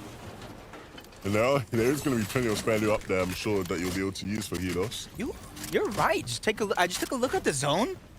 The way it has been going throughout the weekend, you include EU, there is such a high probability as Elise just takes down Jackson J that for the first time here in FNCS, that Rift Island is going to be in play for a couple more zones than we have hoped, which is honestly going to force some players to adapt, because some players like to build those mighty monuments in the sky to try to get surge tags. Well, now the highest point on the map is going to be that island. Which just mean that the teams have to rotate through the area, have to be wary of Yomzo and Ryze. They'll be perked up on top.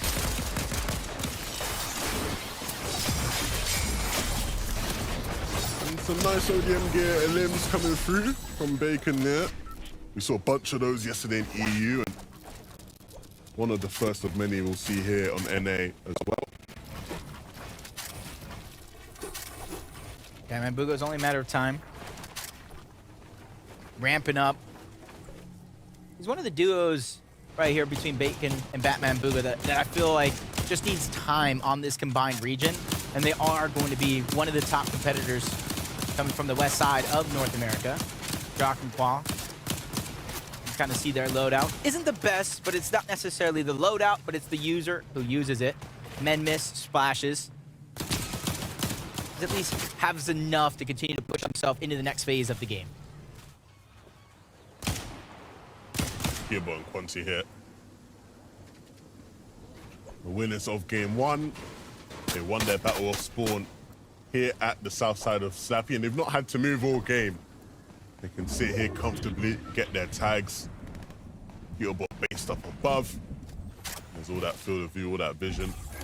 TUTTI down below, different angles. With this duo though, you have a long ways to go to get to zone. Don't have the luxury of just sitting there based up like we saw from Gearbot and TUTTI. Using the natural terrain to move through, take little to no damage as he entered the trench at the very least, because you saw him get tagged up, trying to ODM gear, rotate his way to safety, but as soon as he has some more room to work with, he quickly begins to try to get on out. 163 below as we tune into Landshock and Zuki's. Something you don't really expect to see this far out of zone, where they still have to rotate into the team they're actually putting those tags on. So interested to see how they're going to be able to make it out alive. Yeah, this is so tough for Landshock, right? You know, a lot of the time we see teams tank zone, but you know, they have some sort of white heels to go with it. Fortunately, does find the med kits, and whoa, finds a nice shot there as well, to be fair. I wonder how they're doing in terms of surge, because that might have been a pivotal shot for them in that game. That was definitely a pivotal shot from Acorn and Cold as they move well above that surge threshold, but there's still players in this area and they know right on the other side of that wall. Acorn opened up the edits, was greeted by two players with their shotguns out. Just kind of waiting. They already got their loot, they already won their fight. Less than 20 seconds, next zone is gonna appear. For them, it's just about gathering information, figure out where they're gonna go next. Widow, Madden doing the same thing, just outside of zone. Probably trying to just build a little bit more comfortability, stack up their Storm Surge that much more, knowing all these teams are gonna have to rotate past them. But timing is important. You don't wanna let all those teams bypass you and begin to hold you out of the zone. As they quickly begin to rotate on over, they see it start to get congested, and they don't wanna be the last ones there. This is interesting. Kind of boxing up in the middle of the ocean. Kind of giving themselves a little bit of a 50-50. Zone's going to either go south or north in this next pool. For Jeff and Rapid, they're just kind of hoping it's on their side. Yeah, but even if it pulls north with where they're positioned now, they have free passage to get there. No worries at all here on the dead side of zone. Close by where Madden and Widow are just taking so much damage. Luckily, they have the slap factory there. If any barrels are remaining. But 273 below the damage threshold. Quickly moving on up, but that's because Zuki's and Landshock did get taken down. Brett's taking down Eoxy as well. Getting two as swirls out. Madden and Widow are kind of just blessed right now with another opportunity. Try to scavenge, refarm up here towards the south side of Slappy Shores. The zone continues to move all these teams around. Moss popping some pieces. They need healing. Maybe could have used one of the shield kegs per se. Maybe I heard a med miss, but maybe it's just he didn't have enough. He just didn't have enough overall, and you can see why they even needed those heals in the first place. Getting stuck just outside of the zone, fighting for the surge damage that they need. A trade in tags, but luckily for them, they have to very minimum come out on top. This is new. Threats doesn't have Booga in this game, and so we'll be playing it as a solo. But anything is possible for Threats. 4 mythical slurps. I'd like to think that keep him in the game for quite a while if he can just play his mats. Play the Kinetic Blade. The Zone Rise, another game here where they are deep in, and we saw them earlier claiming that Rift Island, and the pulse rifles in inventory are a result of that. Almost intimidating even to me, just hearing those get fired off in the distance. Gotta make sure you see those ones coming, otherwise you could get terrorized, tagged up through the builds. Clicks in soup. 39 below as quickly land some shots, getting themselves above. For Clicks, the only heals he actually has right now, outside of the shield fish, because that gets you shields, is going to be that pizza that he got from Game Time. Batch is going to get one. Everybody really trying to get active as the zone does congest everybody closer and closer together as Batman, Booga, and Baconata find another knock on a Pam. So you can see them biding their time, playing patient. They don't want to get greedy and kind of get surprised. So great job for them. Kind of pull that body back in, get all the loot that they can instead of kind of getting the elimination outside of zone and taking some damage to get the loot. Playing for the knock. Once they get the loot, they can start to plan out their next rotation. The good thing for them, right, is that they don't have to move too far. Once the players will have to start moving to where they are. Kind of see what their idea is. They're just peeking around, seeing if any of that loot is useful. Kind of look at their inventory just by judging off the shotgun and the medium ammo. They don't need much. They're just kind of looking for resources, heals. Fatch kind of shoved down to the low ground. Has ODM gear at least to rotate on out, but he lost Pamsu. He knows Batman, Booga, and Bacon are close by, so he's just biding his time, playing patient, so he doesn't get taken down. There's Jock and Wall. They're trying to move forward, but they get beamed out by Yamzo and Rise. And there goes the terrors of the pulse rifles that we were talking about. That is just not what you want to be walking into. It's like a laser beam. It's like literally like a piece of tape put up. You cannot pass through here. If you cross this line, you will be sent to the lobby. Wow, with now 22 HP, no builds. The only hope is a massive shot, and even a massive shot probably won't be enough. Normally being South Slappy, I think the opportunity for the slap barrel is going to be there, but spent so long in this position. They all got to be scavenged and gone. And 2 empty med miss kind of added on top of it. Not looking good, but for Bump and Trashy, a little bit of a different story. 767 above the damage threshold. A couple heals to work with, but our game #1 winners with the highest position on the map, poised to possibly take the next game if they play their cards right. Look, this is one of the easiest games they'll play all season long. They've not had to move all game. They landed at South Slappy Shores, and here we are, 20 minutes in at Slappy Shores. Their POI, their home turf, their home zone, and a chance to do back-to-back. They won the first game ever in this new North America region, and they're going to look to try continue that 100% success rate. Clicks and Soup down below on Surge, so they desperately need to find something. They can sort of sit here and out-heal for the meantime. 3 slices being shared, and kind of shows that they're down on their luck, down on their heels as well, which is honestly surprising. They have 6 eliminations up until this point, with the NA region all over being active. Clicks and Soup even down when it comes to the Storm Surge. Almost makes you wonder what is really going on. Everybody really trying to play for placement the best that they can, playing a little bit too safe. But Soup at the right moment, able to get a knock onto one, but Click's taking so much damage from an angle, has to separate between him and Soup before trying to try this one again. Tries to reunite, gets box to box. His threats, last time we seen him, 4 different legendary slurp juices, but down to 1 and 2 minis. But luckily for him, he still has that mythic Havoc pump and can take somebody out in 1 shot. Rex is surviving. And in the meantime, he's gonna have to survive here in that wood. That's practically all he has left. Acorn, in a very similar situation, but working with a lot less in the tank. Just 7 builds remaining, down here on low. Desperately hoping somebody will walk into his sights. You can hear that team close by. Can't necessarily make the play he wants to. And these guys just gonna pulse rifle into boxes. They want to pulse rifle into somebody's face. They're claiming space down below on low. Clicks. Not up above, here in the mid-ground layers, and there's players on their layer. And they might just have to deal with soon. Frets now begins to start to run low on materials and has to take a fight, has to get aggressive and try and make a play, try and make something. Anything at this point. Pops game time at the perfect time. Might be too early now.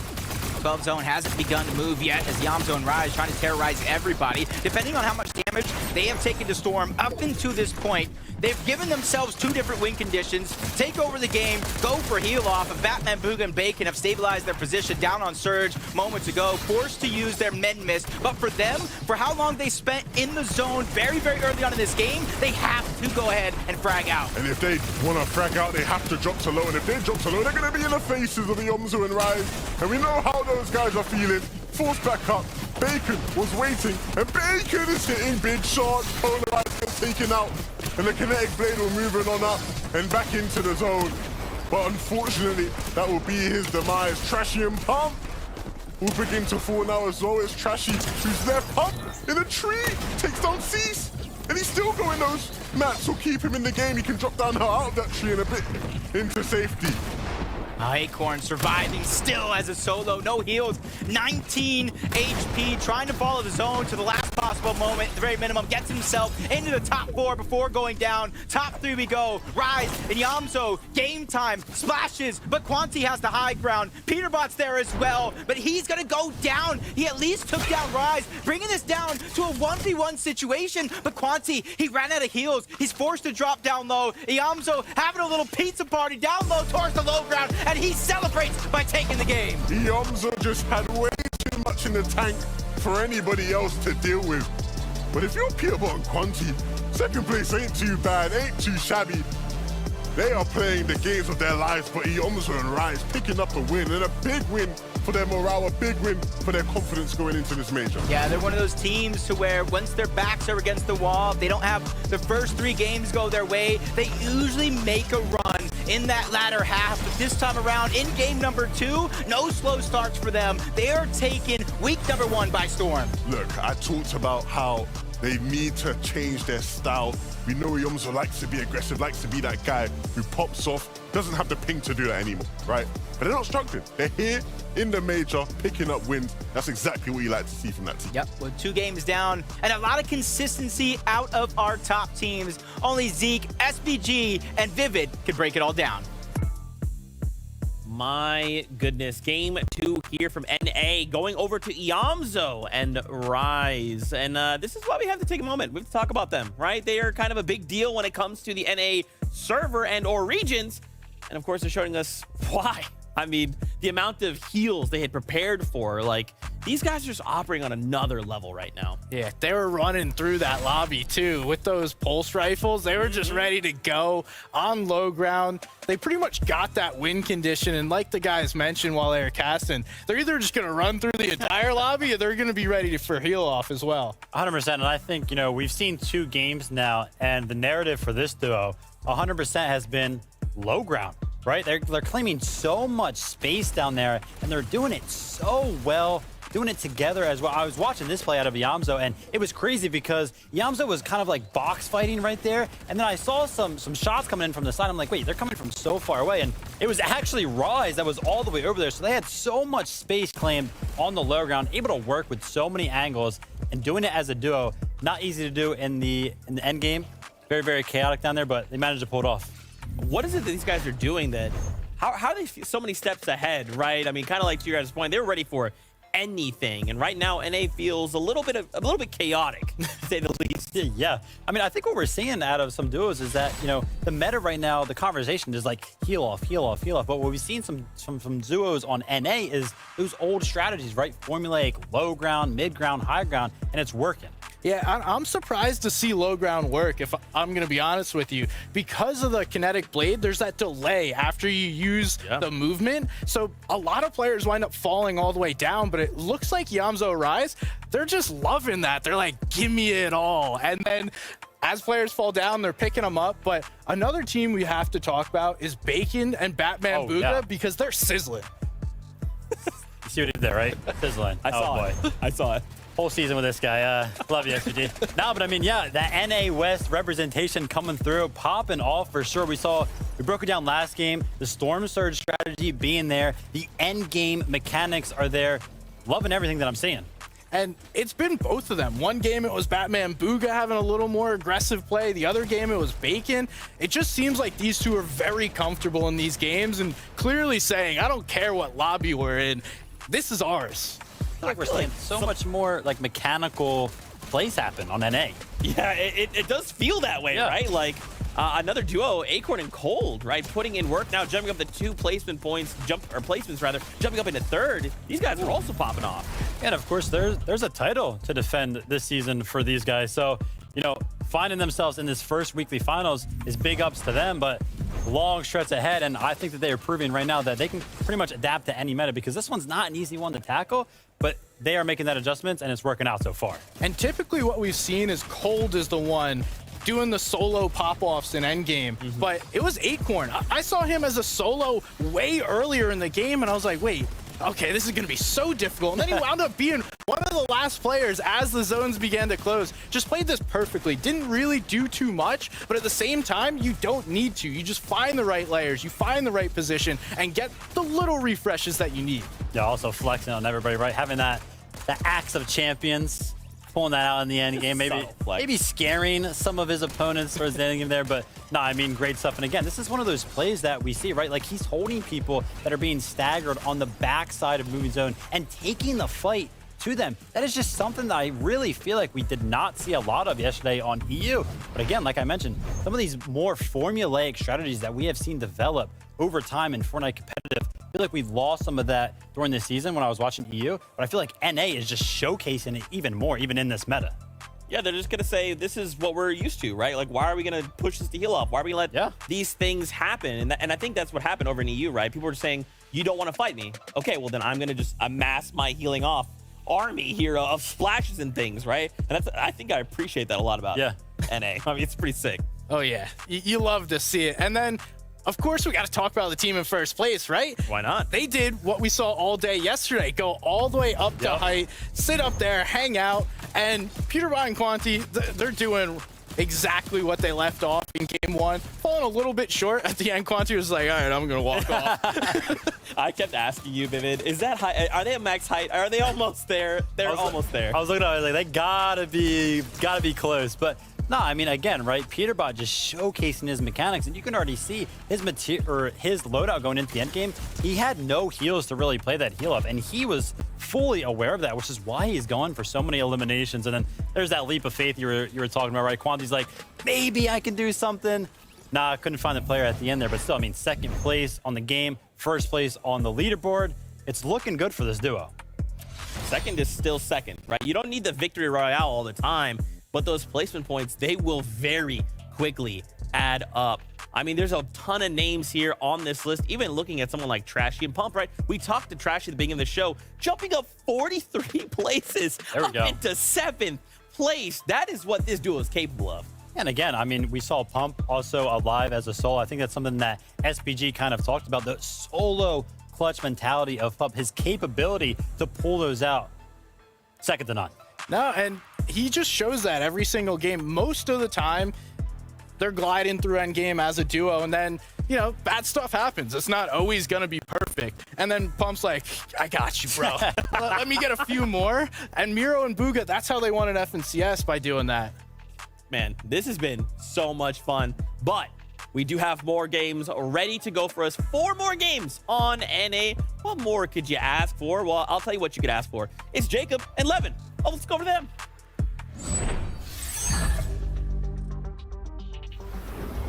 Thank you very much, Zeke. We are here for game number 3.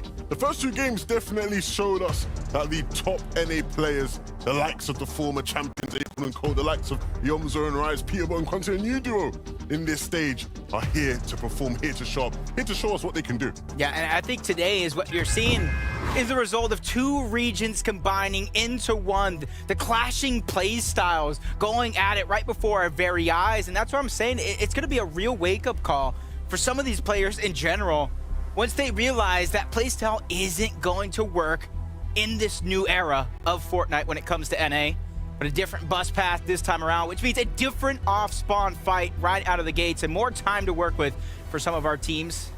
One of them is going to be Day and Shore, but uncontested towards Breakwater Bay, so all they're really going to gain out of this is just more time to loot up and set their foot on the road. Nobody at Breakwater Bay to fight them off spawn. We will see off spawn fights here between Batman, Bugha, Bacon. Picking up the weapon as well, and so No chance for you. Edward did get a chance to pick up a gun. And unfortunately, he has no teammate. Quanti and Peterable in the feed go down. Ooh. Oh dear. That's the fight over at South Slappy. And that's the fight they've lost. Not good, but at the same time, a first place to second place. At least they built themselves a little bit of a cushion here in our weekly finals. As Bacon and Batman Booba, they already got one. They go right back on up, take the high ground and take down Edward. And that's going to be a huge start for them because you saw how far they were able to push it in that last game while staying in Storm for the first couple of zones. This time around, they gave themselves so much time to work with. As we tune in to Paper and Shadow, the Death and Tahi fight for Shattered Slabs. Looks like a trade right out of the gates between the two. Which really leaves Paper on the back foot, but Paper and Shadow have some of the most eliminations through that last round, so he's prepared and ready to fight at a moment's notice. Ooh. Say, or keep it simple. Go for the revive. Oh, gets denied the piece control. That's a great opportunity for Death to try to go ahead and break into the box. The relentless pressure coming through, which means Shadow's going to go down. And honestly, that's a win right now. That's a win, and that's why you see him disengaging. He got the points. He left him into a 1v1. You got to imagine he possibly already has the reboot card as well, so he's just trying to put himself into a better spot instead of getting greedy. And this is a replay of our first place team being taken out here at their POY. Gibot and Quanti. Unfortunate. Didn't quite land on that floor spawn. And there was an SMG waiting there to take them out. Tahi here. He's going to go down at the hands of Paper. Just unfortunate because they don't even really get to mess around with the Shattered Slabs vault as another team. That's Liam, that's Jitter. Begin to kind of push in and push Paper out. It might have been a different story if Paper still had his teammate by his side. They'd at least be able to defend it as a duo, but the more important thing to him is just getting his teammate back in and having a second chance. And if he does so rather quickly, Levin, they can kind of loot up whatever they can, the scraps over on whatever is the north of Shattered Slabs, and try to kind of turn around and fight for that vault once they feel like they have the loot and the confidence to do so. Quite a few times today we've seen Jamper's name in the feed relatively early on. This time around, we're gonna get to see what exactly they're cooking up off spawn. I like Cam and Jamper. Yeah, and Paper. Led to them being taken out at times, right? Off spawn here up against Hound and Aiden. Both players ramping up, pushing over towards each other, but nobody engaging in the fight. Hound and Aiden, another team in the former NA West region. We're proud to see how they're going to perform in this game as Paper looks like he got Shadow back up, but then Shadow goes right back on down as they try to return back on over to Shattered Slabs. But at the same time, Jitter probably chased them down as soon as they hear the reboot pop off. Paper just taking so much damage trying to run. Jitter spots him out on the other side, quickly takes him down. And they have the best possible chances to get the vault here towards Shattered Slabs. But as I say that, another team in the distance beginning to put down shots, which means they're going to have to think. They're going to have to guess, is it safe enough? Is somebody looming around the corner? What's the plan here for Jitter and Liam?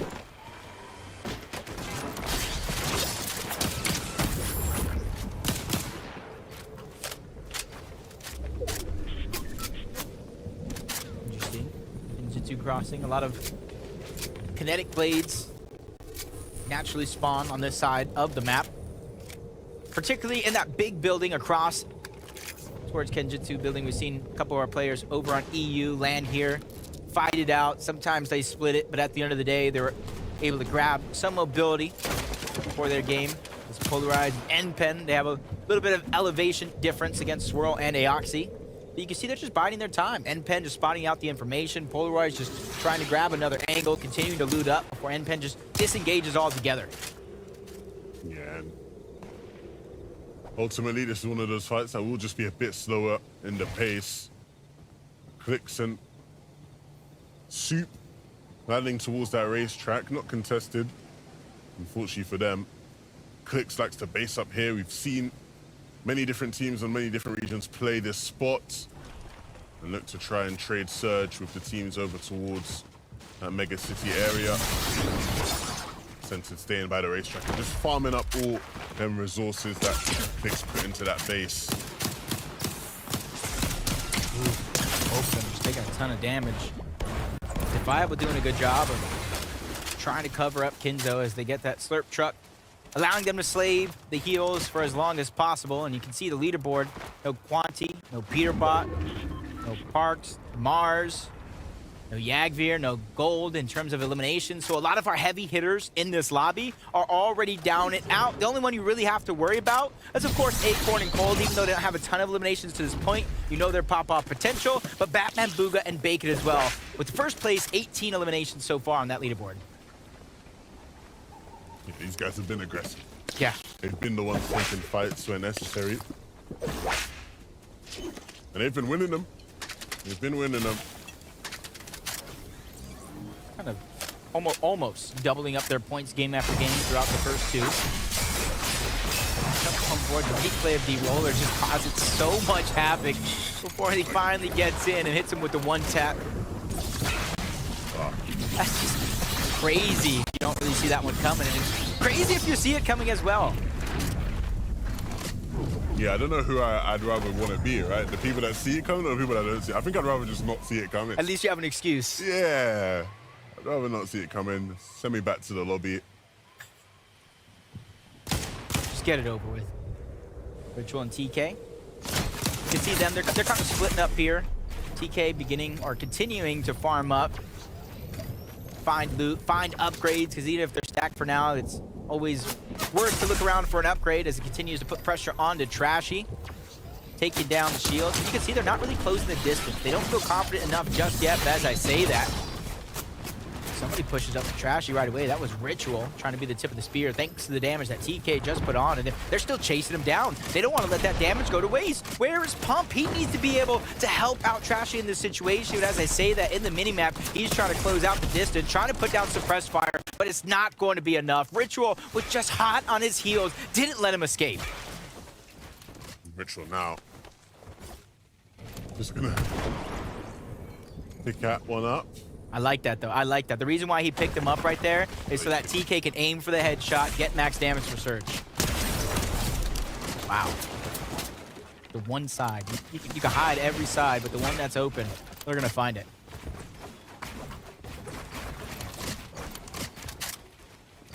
Go square. A lot of teams just boxing up, trying to build towers in the skies. You see all around. Two in the distance, just right in front of D-Roller.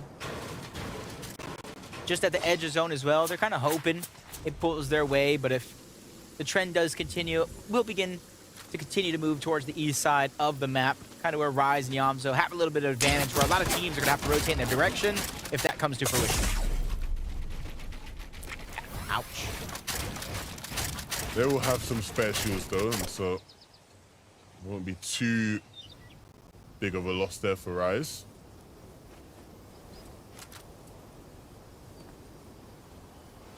Two-gun threats, though, just outside of Genjutsu Crossing. On the island, luckily for them, though, they do have the kinetic blade to get up and out at a moment's notice without any mobility.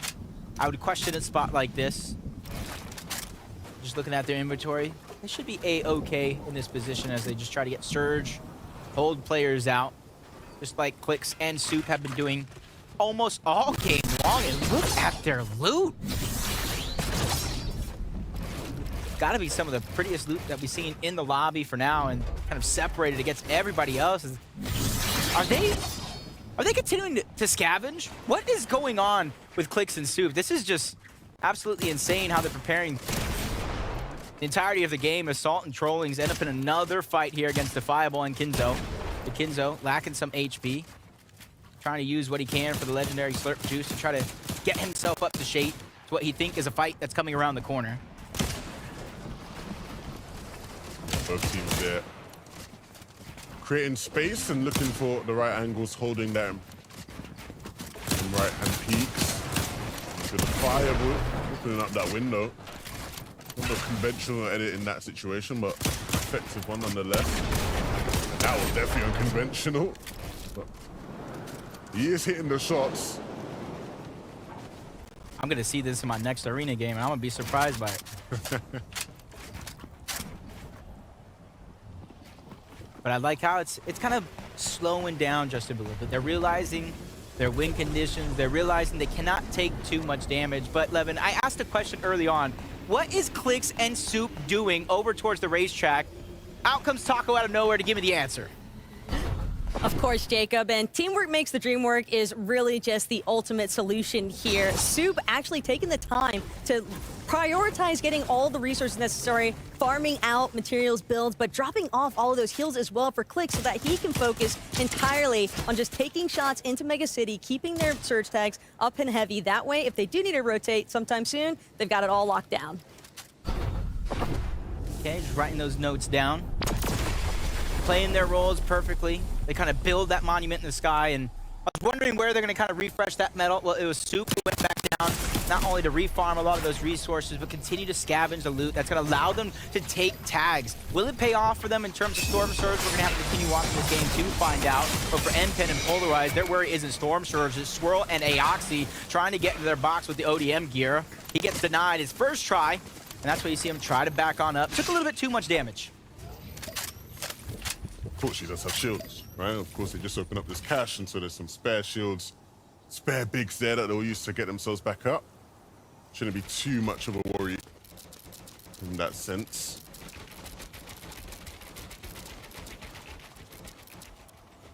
Hamburger and bacon. Based up here towards the west of Mega City, on one of the best hills you can be on, to be fair. All of the hills in this area are quite good in terms of the lines of sight they give you and all the sort of players coming in and around from the Steamy Springs area, which you can see they're taking shots over towards. Ritual and TK here on the dead side of zone. About 500 above, and so they can spend the time to farm up. These guys are looking set up really nice heading into endgame. Looking nice indeed. They got their damage, they got their elims, they got their loot. They just need to continue to play and how they practice up to this point. As D-Roller and Jackson just trying to take control of the pieces that are close by. They know another team is just on that other side, not too far away, so they don't want to get surprised by any means. They're 686 above the damage threshold. No real reason to peek in this situation as WTJ and Matt find Ledesma slipping, taking him out all together, getting all the loot that they can, and honestly, that's going to be a huge upgrade in their loadout. Wow. Yeah, playing the angles right. Getting the shots to connect with them as well. Ham and Jampa. They're trying to get in there now. They're trying to insert themselves into the equation, and they wait, they can connect. Nice little window from Jampa. That'll be one. Onto Matt. No actual heals coming out of that one. Just kind of Matt's, not too many resources they're going to be able to get. There's Cooper and Emerald Road King just trying to take whatever's left in terms of scraps out of Slappy Shores. Max out their materials. Sealing 500 metal, 500 brick for Cooper. 6 splashes, 2 legendary slurp juices as well. They have a clear-cut win condition. But at the same time, the 2 games have not let it go through. Yeah, and they have a clear path to get to zone. They can white line in. There's not going to be anybody around them to sort of really look and cause them issues as they rotate. And they can probably actually get relatively deep in terms of their position in the zone as well. Everybody right now, with the zone being so central, just sort of on those different outskirts. Not many players playing center zone. Dragon in a leash. Look at these shots from Dragon. Oh my goodness. Vamos, Dragon. Let's go. At least Dragon getting warmed up. Better late than never. 48 points. At least grabbing something for their efforts throughout the first 2 games. In a pop-off moment. And maybe a top 10 could be in contention. You see how they got that elimination. Quick thinking, and you're really seeing they're able to grab these pieces, get them under control, and quickly move in and out. Due to the combined region, they're really taking advantage of every opportunity they were given this season. Boxed up like a fish. Trashy and pumped. After making an ascent towards the top 10 of the standings, they're going to continue to try and add to that point tally. Of course, first place team is down, and so the opportunity to catch up is certainly there. They do need to do a surge, though. Can't afford to be down below for too long. M-Pen and Polarized. Gonna rotate through Mega City, actually. Try to pop out off the right side. You see them just cutting across diagonally through this POI. And rightfully so, there were a bunch of teams just to the left there, and so if they tried to get out that way, it would have been very, very tough to do that. So tanking a bit of storm damage just to get into the safer spot of the zone. Instead of popping any sort of shield, they're immediately still trying to go in. I don't know if they saw that Pump was weak or just simply trying to take advantage of their situation. Pump goes down. That's TK who's able to take him down. Comes at a cost, though. Down goes DeQuinted as well. Trashy and Pump get cleaned up overall, but each one of these duos getting a share of that pie. Quinted knocked off together, and that's why you see Sinento just trying to back himself into a corner, but shots coming in from a whole nother direction. His position's going to be given away by trying to play defensive. Ritual gets denied, but as they go into another box, Ritual just lands the perfect shot to take him down, bringing their total to 4 eliminations and over 700 above the damage threshold. Yeah, so I liked how they were looking, and hopefully now, taking a look at their inventories alone, you can start to understand why these guys are stacked to the brim. Well deserved. Look at some of these shots from Ritual. Hitting hard today. And unfortunately, Trashy wasn't happy about going down there, and understandably, they were making such a nice climb up the standings, and their progress is currently put to a halt. Rising and Yomzo, a really nice position here on the north side of the zone. They were able to get in ahead of the rest of these teams. You see all these teams are looking back at, they're the ones that have to get into zone, and they can just sort of stop them, or delay them at least. Maybe pick up an limb along the way. The damage alone would be enough to satisfy their needs. It's Cold and Acorn. Haven't got ramped up to what we've seen in our last Major 1 finals for FNCS NA side of things. But they're one of the teams throughout the last 3 weeks of FNCS Major 1. They didn't necessarily put it all on the line. They had a struggle in week number 1 and picked up the pace throughout those last 2 weeks. You got to imagine a team like this with all the experience in the world can pop off at a moment's notice, so it's not somebody you want to sleep on. As we jump on board Bacon, he's by himself. Batman Booga got knocked and taken out just moments ago. So with no heals and no teammate, Bacon definitely does have his work cut out for him to keep that consistency intact. 116 points. They're definitely one of the teams to watch out for.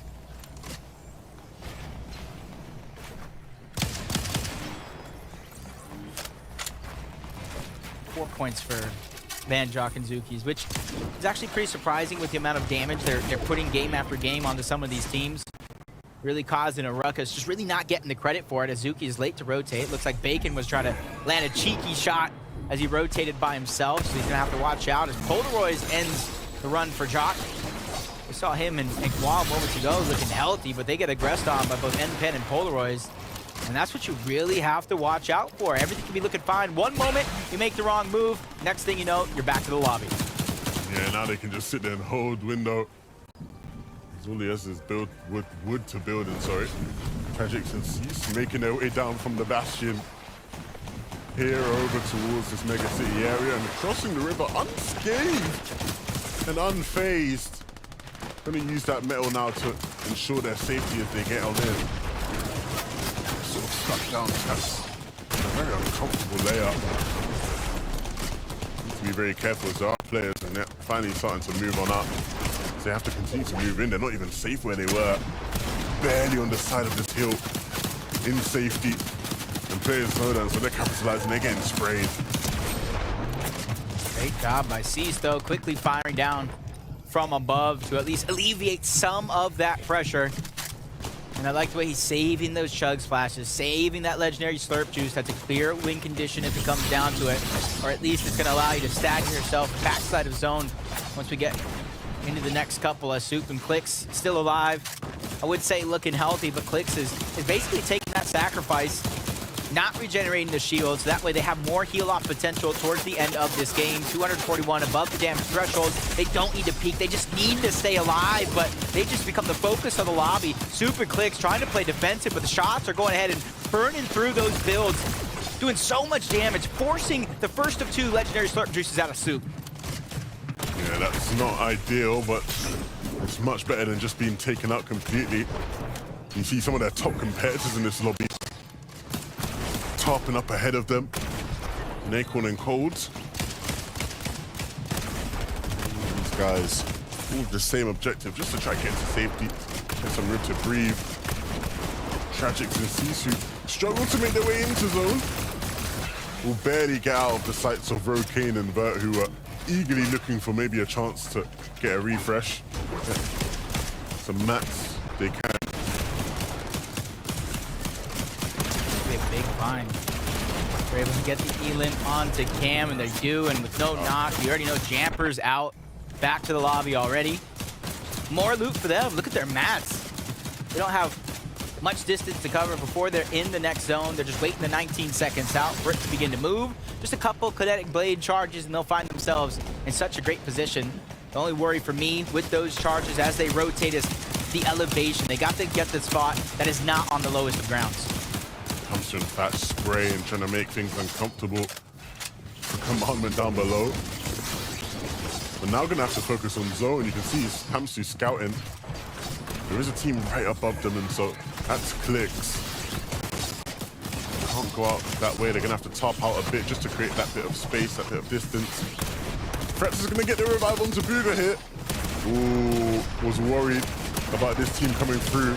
And so unfortunately has to put an end to it, and they'll just put an end to him. It's Mpen who walks into that box. TK gets the credit for the other one, but the damage is done. Emerald Road King does go down. Cooper's gonna be left by himself. 3 splashes, try to use the ODM gear, but gets tagged up, falls to the low ground, but catches himself at the last possible moment. Legendary Slurp Juice gonna be used, but when we look at the high ground, that's Poyo, that's Keyboard, and almost gives you a glimmer of what Booga saw in Poyo. He just live up to that hype, live up to that name. So good being up on height at this stage, so you have to do something with it. We'll see if he can live up to that hype. Unfortunately for Yomzo, Rise has fallen, and he's in the back of the zone with many, many eyes watching. That kinetic blade is gonna have to come through. Their charges are there to be used. And he'll use 2 just to get into a nice spot on the zone on the left side here. Not much congestion, so a bit of breathing room for Yomzo as a solo. Mpen doing very similar, moving himself to almost that same side. Cease and Tragic, so they're not solos, they're playing together, and they need to land together, because if not, they might have players landing in their box. They're just playing bumper blades right there in the sky, and Ritual is the one that's going to go down for it all. 4 eliminations so far. TK doing what he can to try to play hero, but realizing when enough is enough, he has to abandon Ritual, but he's not going too far off, just in case he's able to get it. But another team coming in from a whole nother angle, leaving TK with no choice but to disengage and play the rest of this one out by himself. And look what he's found. He's found a bunch of chug splashes. Wow. He's going to sit there and heal off with. And even if it's not going to win him the game, it will win him some extra placement points, and that's all that matters. Clix and Soup, though. Another game here where they're just on mid-ground, and they are vibing, looking for an opportunity for a refresh, and looking to try and maybe find some room ahead of the zone. Yeah, don't want to be in the middle back, moving now towards the front. Is anybody going to look up? They're 1 layer thin. As I say that they do, Poyo and Keyboard, though, they're going to be able to catch themselves with the Kinetic Blade. You can see Keyboard going deep into zone, making sure they maintain the high ground, which is going to be important as Clix, Soup, still on the hunt. They know players are nearby, and they're closing in on that distance, but they're making sure they stay in that mid layer. If you drop ultimate low, there's going to be so many teams down there causing some chaos for your game. These guys have played their match brilliantly up to this point, but they are starting to run low on mats. And so it's going to be a matter of hitting some shots, but Clix isn't ready. And so that just leaves Soup with just the 1 build remaining. Scratch that, no builds remaining. He has to connect, and connect he will, but it's not enough for an elim. Now just patiently waiting, but the time is ticking. You can't keep sitting in zone. You have to run in, you have to connect. How's he not gone down? Yeah, what a shot! But before going down, Mpendo down beneath is alive, and is using the chug splashes to stay in the zone here. Yeah, he's doing all he can to try to get as many points. Tragic's doing the same thing, but him and Cease are still alive as a solo. 3 splashes left as well. Cease goes down. Shots coming in from Polo, but it's not enough. He gets taken down by somebody else still left in this game. This is a 3-player zone heal off here towards the end of this game. NPen popping a legendary slurp juice. Pizza is being eaten. Slap juice is being drinking. 1v1 situation. Who has the heals as NPen uses his last? Thankfully, he has the slurp juice still ticking, but he goes down altogether. Acorn, FNCS Major 1 champion, takes the game. Game after game, we're seeing the biggest and the best names in North America showing up and showing out. Acorn and Cold pick up that game. The pizza was just too much to handle for the rest of the lobby. And a really nice win for a team that has been ever present in all of these different end games with some of their top competitors getting taken down early. They came into that game in third place, and that certainly will move them much, much higher. Potentially will put them in first place as well. Really nicely done with a bunch of eliminations as well. Doing what they do best overall. Eliminations, endgame fiasco, causing destruction, and what a beauty to see as well. It's Acorn who actually clutches up and brings home the points. Hey, look, a really nice game for them. But look, you got to count up all the stats, count up all the numbers, see who does currently sit in that first place spot, and who better to do that than Zeke and the analysts. Leave it to someone like Acorn and Cold, who've already qualified. They're already through. They just say, let's play sport. Let's just go in here. Hey, let's just get another victory royale. Casual. No big deal. And again, listen, they're playing consistently through every single game. No surprise, they're going to be finding a victory royale on the day. And I feel like every single game is going a little bit later and later into the heal. So maybe some adaptations being made by some of our players. But nonetheless, Acorn and Cold coming out on top. Yeah, it's really interesting to see because, like we mentioned last time, Cold's normally the clutcher, but when we have a change in meta, Acorn's like, dude, I'm ready. This is my moment now. And we saw at that last moment, instead of deciding, okay, I'm going to take that fight against NPen in the final moment, it's like, dude, I'm out healing you. Get out of here. I know I got this. I mean, they see it right there as well. Acorn kind of fending off anybody that was backing up to his walls. Just knows that he has to just do a little bit of damage to make sure he finds that siphon as well, helping him in that heal-off aspect. Such a smart player. A lot of very small things, right, that will lend itself to them winning. I like what you're talking about. That control would say, what are these little things? A lot of people would panic in that situation. Yeah, not these guys though. No need to take some of those 50-50 havoc pump shotgun fights, right? Just get that tag. You have the build. Play a little defensively after you hit that shot and going solid. Yeah, and the little things matter too when it comes down to it of when you're popping those jug flashes, when you're popping those heals, that way you're maximizing that time you're able to stay alive. Let's see how this translates to our standings currently. Now, Acorn, Cold, they jump up. They say, you know what, this is third place, not good enough. Let's go ahead and take over the first place spot. They push down your bot, Wanty. And even Iamso and Rise, right? These top three are shifting. And I believe it was Iamso and Rise that went down early that last game. Yeah, 100%. I mean, also we saw Iran Ponte go down in the early game, right? That's why this indeed was able to be smart, but he's kind of sneaking into this top 10 right now. Seed and Tragic, and that late game right there, we saw some rotations, some very tough rotations being made Seed and Tragic on foot, actually. Not something that we see a lot last season. He's been just in a single because of the next place, but Seed has experience. He's made so many rotations on foot and got his go into the end game. And out of everyone in this previous round, they were one of the few teams that won 2 matches in the previous round. Not many teams did, so they clearly are understanding how to play these new zones, adapting quickly. And I mean, he's been doing this a long time. Pairing up with Tragic seems to be working perfectly. Crazy, right? Again, with the best throughout season after season, man. Yeah, he's talked about it like several interviews we've done with him. Though he's been around for a long time, he wants to prove he's still very much one of the best. And there you go. That's good proving itself. We turn our attention back to the game. I mean, fifth place and rise again. We're seeing these big shifts right in the leaderboards in the ending. I mean, it takes one good game and suddenly back in the race. Yeah, it's funny because we're traditionally NPen members are like in the zone every single time. And we were just sitting there like, why do they keep sitting in Spawn? But apparently it doesn't matter, Vivid. Yeah, I mean, we've seen a lot of actually some of these NA teams hang out in the zone a very long time. Storm sickness being a thing. Surprises, regularly those. They're making it work though. Yeah. All right. Well, guess what? We have a very special little interview lined up for y'all. Let's come on up this way.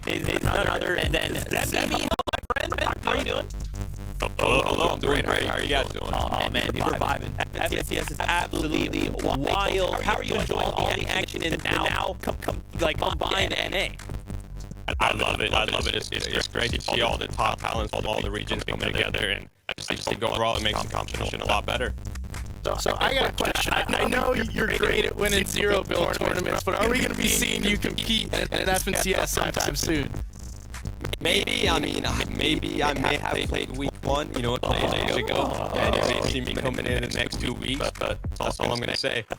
Okay, so a little bit of experience there. You found out maybe how difficult some of these lobbies are. How do you think it overall compares to zero build when it comes down to the competitive aspect of each of them? They're very different. I mean, there's some things that go hand in hand, for example, positioning and stuff, which is where I can kind of excel at in even builds, but very different, especially endgame. How do you find yourself in those endgame moments? Like, what do you do to focus? Because I feel like for me, sometimes those final moments, I'm just all over the place. I'm going to be honest with you. I'm in the same boat as you. I'm all over the place. A couple days ago when I played, first game I was lost. I didn't know what's happening. That's all right, man. The zero build go right. Sometimes some of these other games, they're just so. I'm getting old myself. These building stuff, it's really hard for me too. I feel you, man. Same here. Well, hey, thank you so much for your time. Where can the fans find you?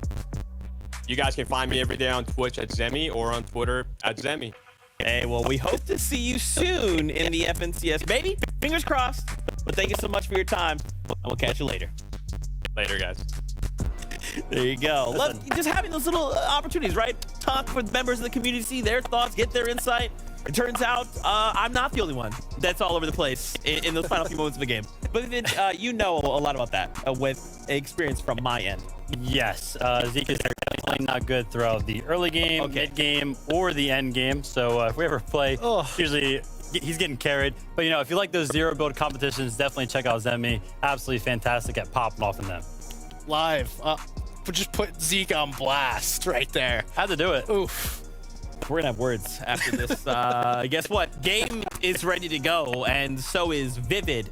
So we're gonna go and have a talk. You guys enjoy this game. This is the FNCS. Game number 4 of the FNCS is upon us. And if the remainder of the games today are going to be anything like what we have seen, and I can assure you we have a lot of heel-off coming off, because game by game, Jacob, it seems like we're seeing the heel-off plays come into fruition. Yeah, a lot of these players are realizing what the meta actually is right now with the combined regions coming into one. It's bound to happen, the mixed play style, but now they're finally letting the dust settle in the second half of the day. Yeah, I think as we head into the back end of the competition, some of the teams at the top will have to feel that pressure. I think we've seen it so many times for all different competitions, all different FNCSs. Now, even if you do start well, it doesn't guarantee you finish well. You have to continue that consistency, and if there's ever been a meta that's hard to be consistent in, you would probably say it's this one. In any case, that is what differentiates the best of the best. And this is a team who unfortunately did not grace us with much of their presence in game 3, Peterbot and Quanti. When the zone was west to east, they had their fair share of struggles. This time round though, a different bus path and a different chance of life, and one that unfortunately isn't going to be too good for them either.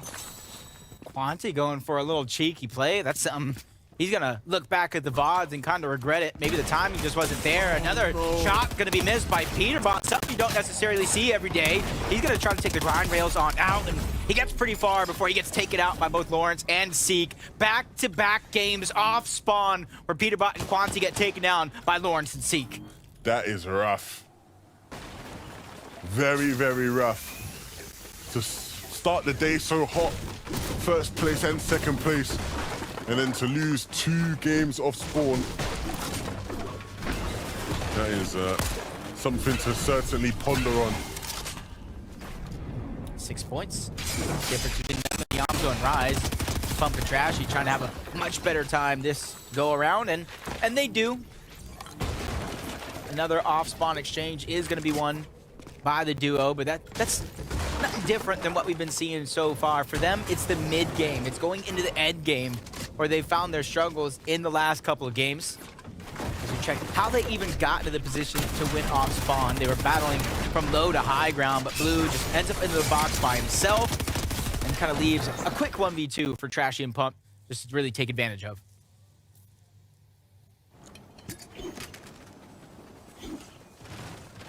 If you're Acorn and Cold, you'll be very, very happy that that second place team has fallen. And you'll be hoping that the rest will happen for the rest of the top 5 as well. Give them a chance to increase that lead. And like Zeke was alluding to, these guys have already qualified for the Global Championships. We will see them there towards the end of the year. So anything they do in the major, it's just all practice, all for fun, really. Just showing off what they can do. It's all about the money to them. It's all about the money and just proving their dominance over the course of the year. Because one thing I don't even say I think, one thing no team has ever done is win every major in the year. Yeah, that'd be kind of ridiculous. Right? It would, but hey, they already booked their spot in the Global Championship. They already won FNCS Major 1. That's really all they have to fight for, that and the money. Look, we are only 4 games into FNCS Major 2. Let's not get too ahead of ourselves talking about winning every major. But if there was ever going to be a team to do it on this region, you'd probably put their names into that hat and be at the top of the very list. Skittles and Aviv over towards the north side of Brutal Bastion. Skittles just based up here, or sitting on top of this mountain, on top of this hill. Problem is, there's not really ever gonna be many players rotating in around this area. 1 or 2 teams at the most, and so you have to maximize what you get from them. Back over towards Snappy. Hide and Seek and Lawrence still causing issues here. Wow, that's Rise. He's taking so much damage trying to escape. Yamzo nowhere to be found for now as they continue to backtrack. Zeke took a lot of damage, but instead of popping that big pot, he's returning towards South Slappy Shores to try to get any of those slap barrels that are left nearby, scavenge any bit of loot. You can see him pushing up, checking if the slurp truck is there. He's doing everything in his power to try to conserve as much of the resources as possible.